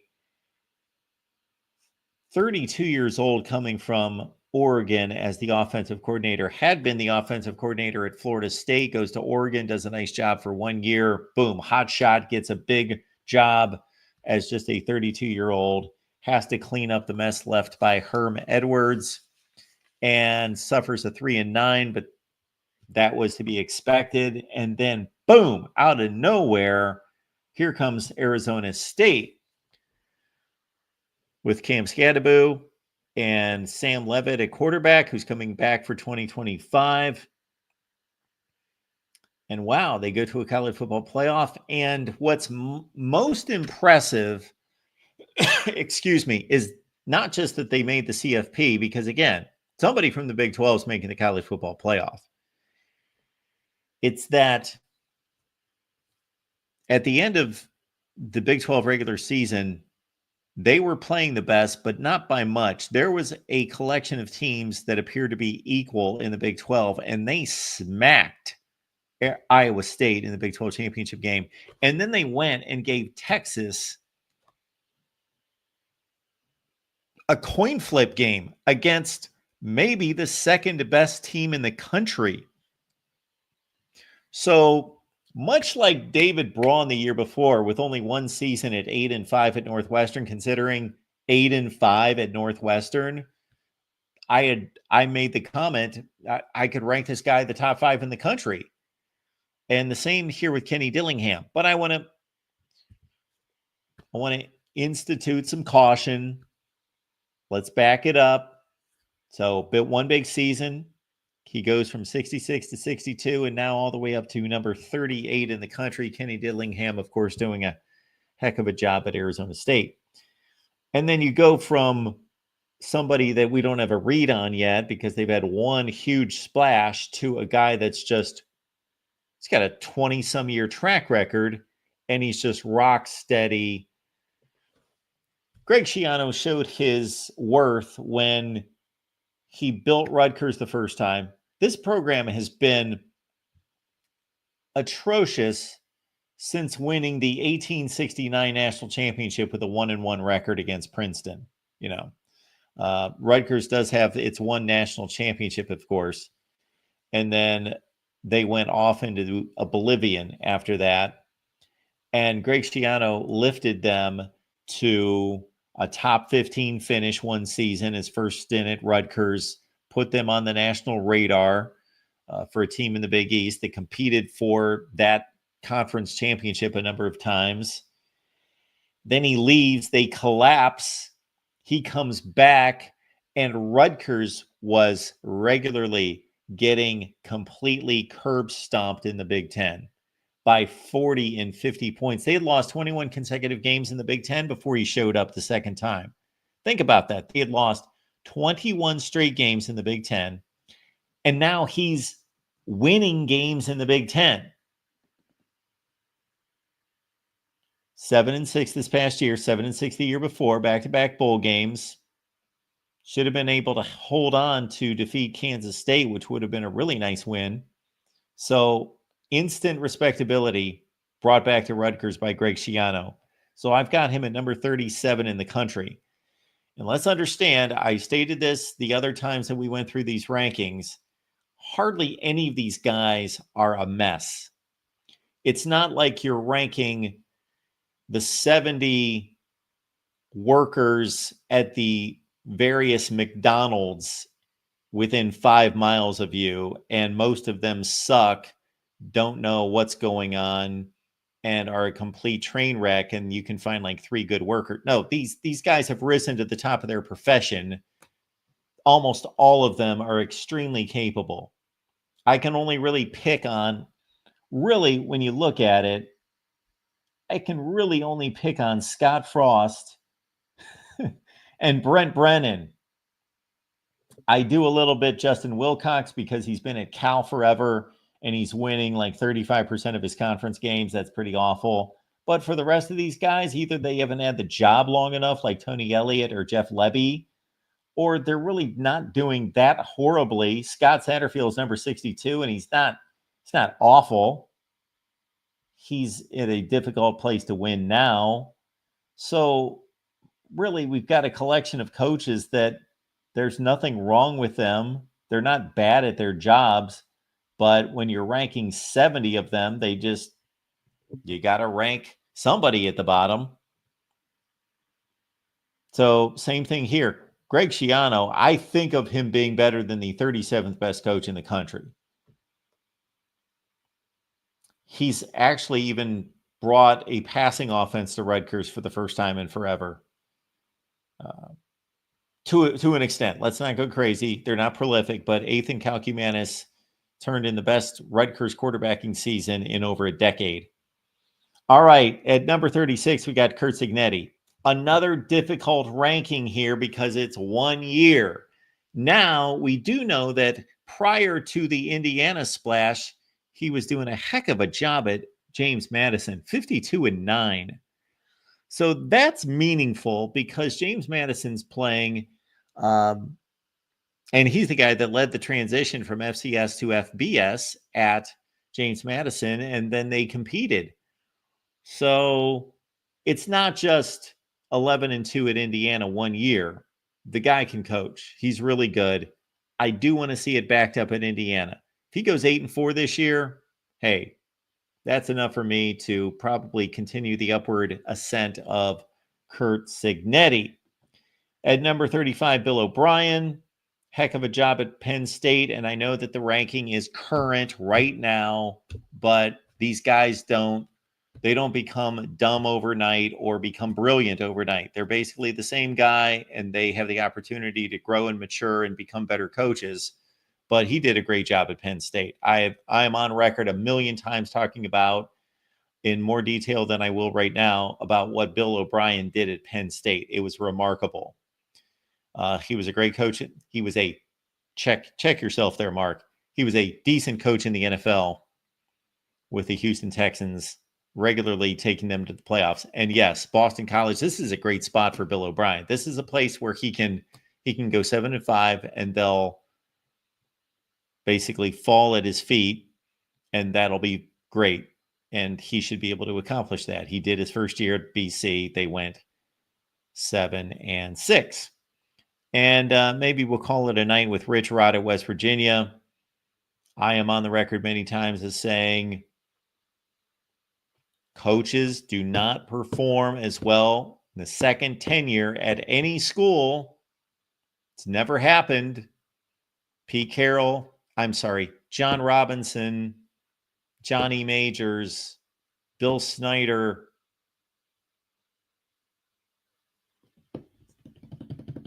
Bill Walsh, there are others. The second time at a school usually does not come anywhere close to the first role. But Rich Rod at West Virginia, that was a magical time for West Virginia football in the mid-2000s. Not a great job at Arizona, had some off-field issues, kind of got fired combination. If he would have been winning big, he would have weathered the off-the-field issues. They weren't that severe, but since he was middling around 500, plus he had off-field issues, they told him to take a hike. He lands at Jacksonville State, does a heck of a job. It parlays right into another West Virginia gig for Rich Rodriguez. The concern I have here is similar to the Chip Kelly situation and a few others. When you are on the cutting edge early in your career, you've come up with something that it's taking other coaches a long time to catch up on. Then when the rest of college football catches up with you, you're kind of a one-trick pony, and that's what you did really well. Now, I do think Rich Rod is a good coach, and he proved that at Jacksonville State in elevating them. But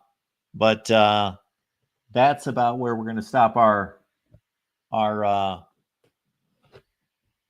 discussion for the night. And, George is chiming in right now, right when I'm trying.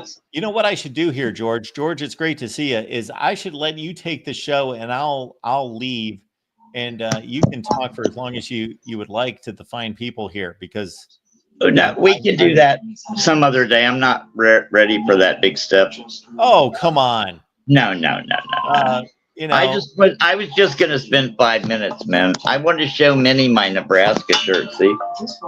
What? You got a Nebraska shirt now? I'm a big Nebraska fan. Can we come here to this quiet suburban? Well, what is with the sudden gear haul for you? Well, I'm a Gator fan, but that doesn't mean I can't like Nebraska too. We've discussed this. I didn't know that you liked Nebraska. I like them since I got this at the secondhand store. Okay. This is like brand new. It says Nice. Facility Operations Student Staff, Nebraska University Housing.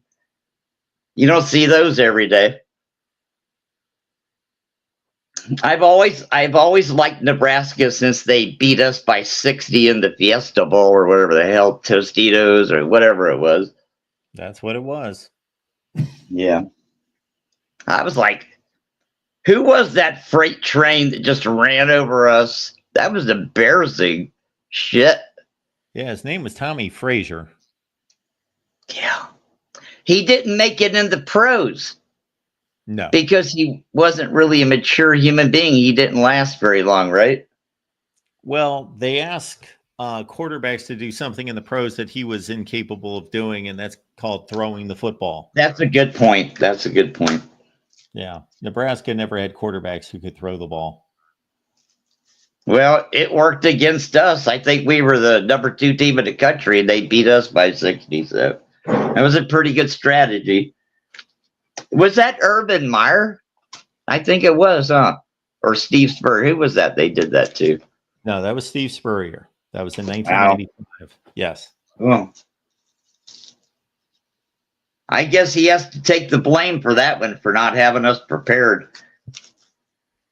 We sure as hell weren't ready for that one. You know, Arkansas did that to us maybe 10 years ago, 8 years ago or something. We went up there to play them, and they did the same shit. North Carolina State did it to Miami a few years ago, ran for 600 yards. Every once in a while, somebody just runs for 500 yards or 600 yards. Yes, that was North Carolina, yes, against Miami. Right. That won't happen to us next year. We are linebacker university now. And we're, yeah. I was unaware. Yeah, absolutely are. You know what the problem is? We'd still like another player on the defensive line and in the secondary, you know? It's always something. You just want one more, you know? You got to have 12 guys, not 4, you know? You got to rotate them, especially that line, that defensive line. There's only so many 6'5", 340-pound guys walking around. How are we staffing these football teams? Where do these people come from? I don't see them at the grocery store.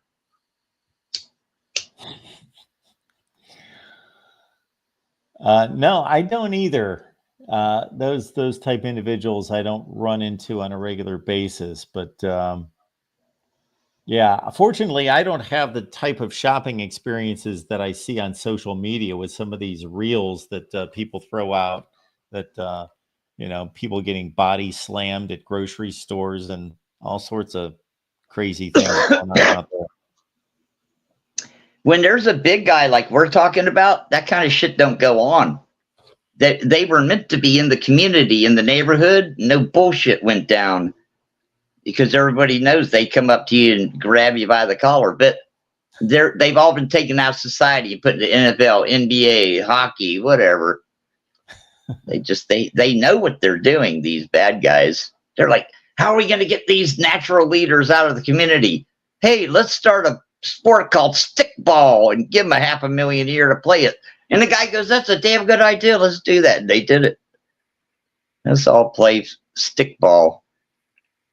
Oh my God, we're so done. It reminds me of a situation in the NFL. This was in the early 1970s where Mike Curtis, this guy was kind of a cowboy, and he played linebacker for the Colts. And you know how people used to run out of the stands and do crazy things, run across the field. He took care of it. Oh, you've seen that where yeah, I heard. The fan runs across the field, steals the ball, and Mike Curtis tracks him down and lowers a forearm right into his face and just flattens nice. him. Yeah. That's what I'm talking about. You don't do that shit around these people. I've only seen one super soldier or giant in my life. I've known 7 foot tall guys, 6'7" guys, lots of them, 6'5". I'm a country boy, you know. There's some boys out there pretty big, but the only giant I ever saw was in a McDonald's. I was waiting in line to get my Egg McMuffin or something. I swear to God, Mark, the guy was like 7 foot tall and weighed like 400 pounds, and he looked like something off a comic book magazine cover. He was wearing short pants. His calves were chiseled. His thighs, his upper body was just like it was a picture, you know. Did I was like, you happen to stick around to see what he ordered? No, I was like, don't stare, George. Don't stare. You know.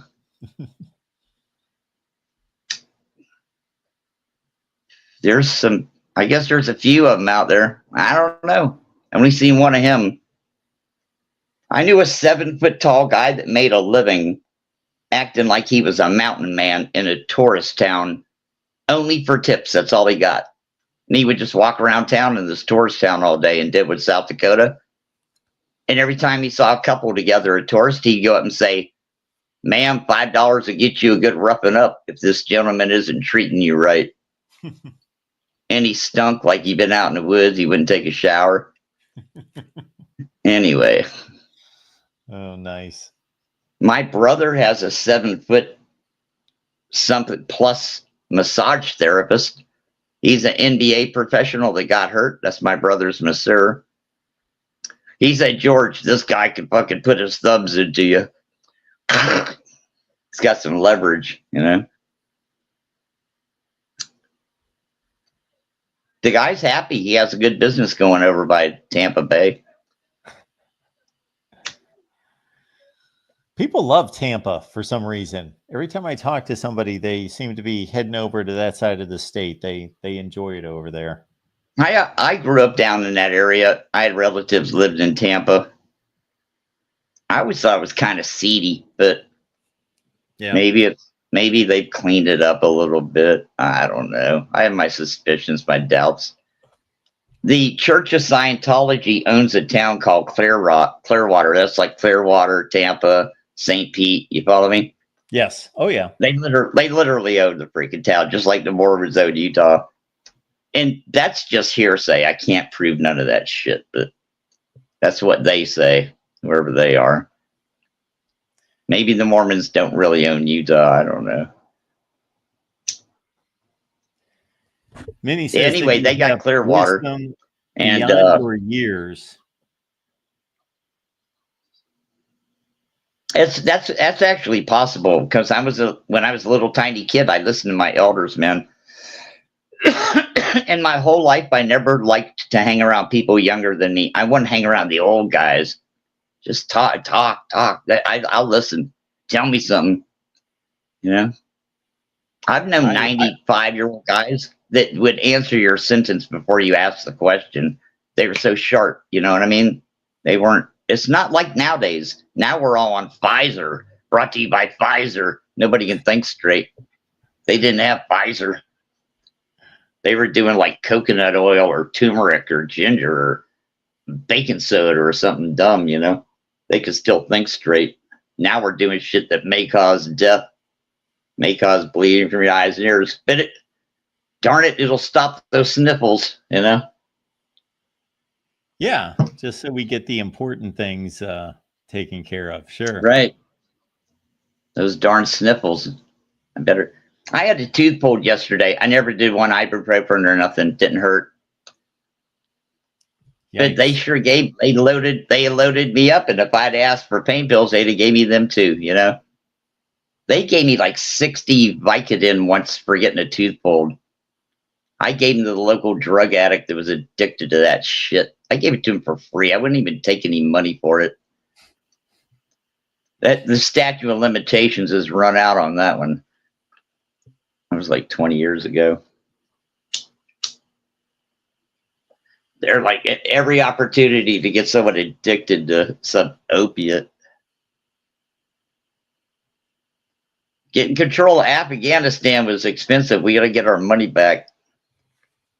Do it in the inner city neighborhoods of America.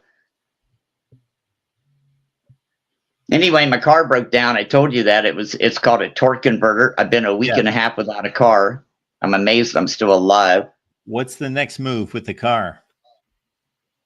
We went and looked at 2 or 3 used cars, and we went, screw this shit. We'll fix the one we have. Yeah, it's going to be $1,500, $2,000 if we're lucky. Just no way out of it, Mark. No way out of it. It's a $200 part and a minimum of $1,500 to do it, you know? It's hard to rip a sideways mounted engine transmission torque converter out of your car in your driveway and fix it. It's just hard to do. People die trying that shit at home. It's like, if we had a farm and a shade tree, we'd do it. We'd put that shit up on blocks and not worry what it looked like and throw a tarp under it. But you can't do that in your driveway.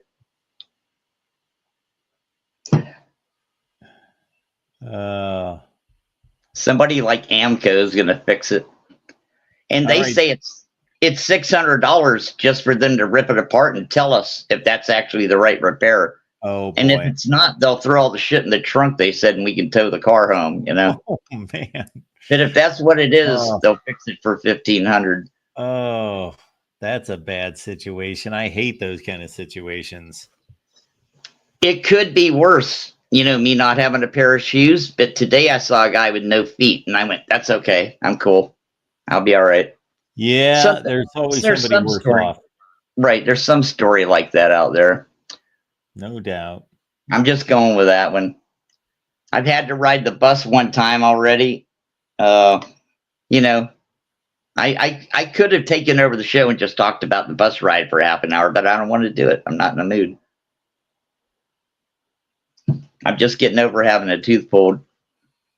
They told me don't smoke a cigarette for 7 days or drink for a beer for 4 days. I came straight home, lit up a cigarette, and drank a beer. I'm fine. Tell me not to smoke for a week. Are you crazy? Mark, my blood pressure, I have the paper here. It was 178 over 110. And you know why? Because I hate medical buildings and establishments and the sterile thing, the smell.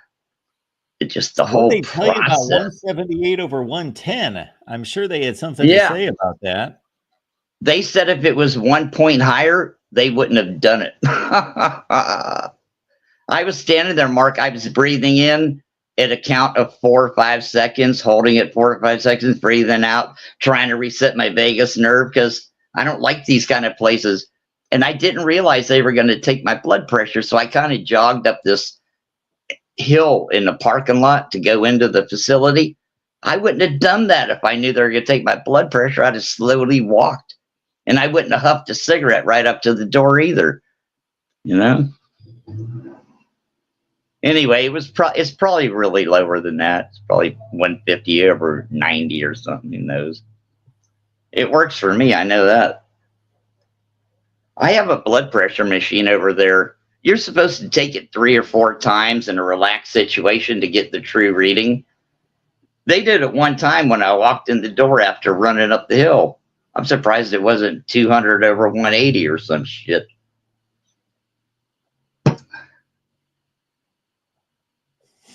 Anyway, I might need to clean my arteries out. There's ways to do that. It's called oral chelation. It's what they use for lead miners and miners.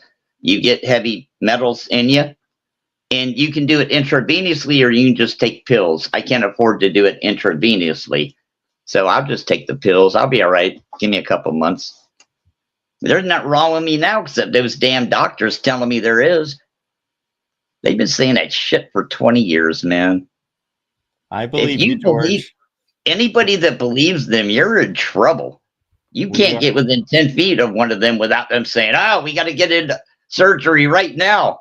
There's no time for a second opinion. Nurse, tie this man to the cart." We are going to believe that everything's good with you, George. We're believing for the best. I'm wearing my Nebraska shirt. That's how happy I am. Hey, it's the off season. You can do this kind of shit. I got a Jacksonville Jaguar shirt too. Fred Taylor, great Gator running back. Yes, absolutely. All right, George, we pretty much come to the end of the line. There's like nobody watching at this point. Fine. Aren't you glad I didn't go for it? Not that there has been tonight at all anyway. So, hey, it's been a long day. It's Friday. Take the rest of the night off. I came up with a thought today, and I came up with several points to back it up that I believe YouTube's got a conspiracy against me. Well, that's not a new conspiracy. There's about 1 million other channels that say that. If you started one right now over some stupid political shit, they'd let you have 600,000 subscribers in a week, you know? Yeah. Because we just talk about good, wholesome stuff over here. Yeah.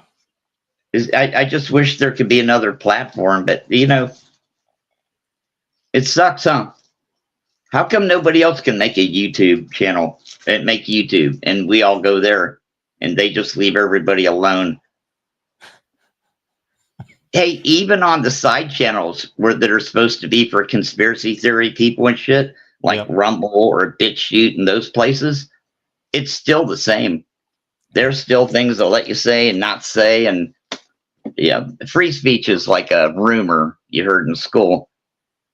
It never happened in our lifetime. Yeah. I should be able to say whatever I want to say on your channel right now, and YouTube doesn't shut you down. It'd be up to you and up to your viewers, but you can't do that, and we all know it. And I don't think I really have any of that shit to say, but even if I did, you couldn't. And that's what bothers me. Like, what if there was something you wanted to say that's, Yeah. Well, not mainstream. there's a lot that bothers me, but we won't get started on that. No reason to. We already know the rules. Yeah. The rules are we can talk There's a lot about football beyond and that. just Yeah. tiptoe around. We can tiptoe around the lines of whatever. It's becoming more and more apparent to me that YouTube's in bed with certain content creators and suppress others. So Yeah. anyway, Yeah. George, we appreciate you being here, man. I just want to say one last thing. It's Yes. all owned by Acme. We all saw it on the Roadrunner cartoon with Wile E. Coyote. Everything was Acme, Acme, Acme. I'm pretty sure Acme owns everything. They're behind the scenes. They're the ones. Yeah, so we don't even have to name any names. Just say Acme, and that's right, who George. the hell it is. Thanks, man. Love you Great to guys. see you, as always. All right. I'm glad Minnie got to see me in my good attire. I am so glad to know that as well. That was the important point tonight here. Yes. Thanks, George. So We'll now- see ya. So Billy Napier was number 41, right? Billy Napier, 41. Mario Cristobal, 40. Yes. But after we beat them this year, you're going to flip that. Yeah. We'll Billy's flip going to around. get to be Sure. 40. Okay, cool. We'll do All right. that. Something to look forward to. Love you guys. Thanks, night. George. Appreciate it, man.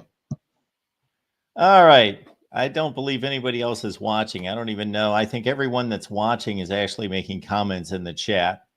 So we do appreciate everybody being here for another late night call-in show.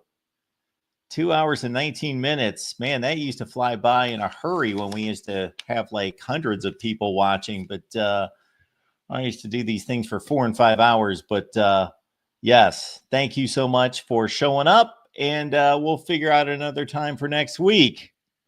And we'll get together. Next time you will see me will, I guess, be Monday at 4 p.m. Eastern time. We'll do that. And we'll figure out in the meantime when we get together. Yes, late night next week, everyone.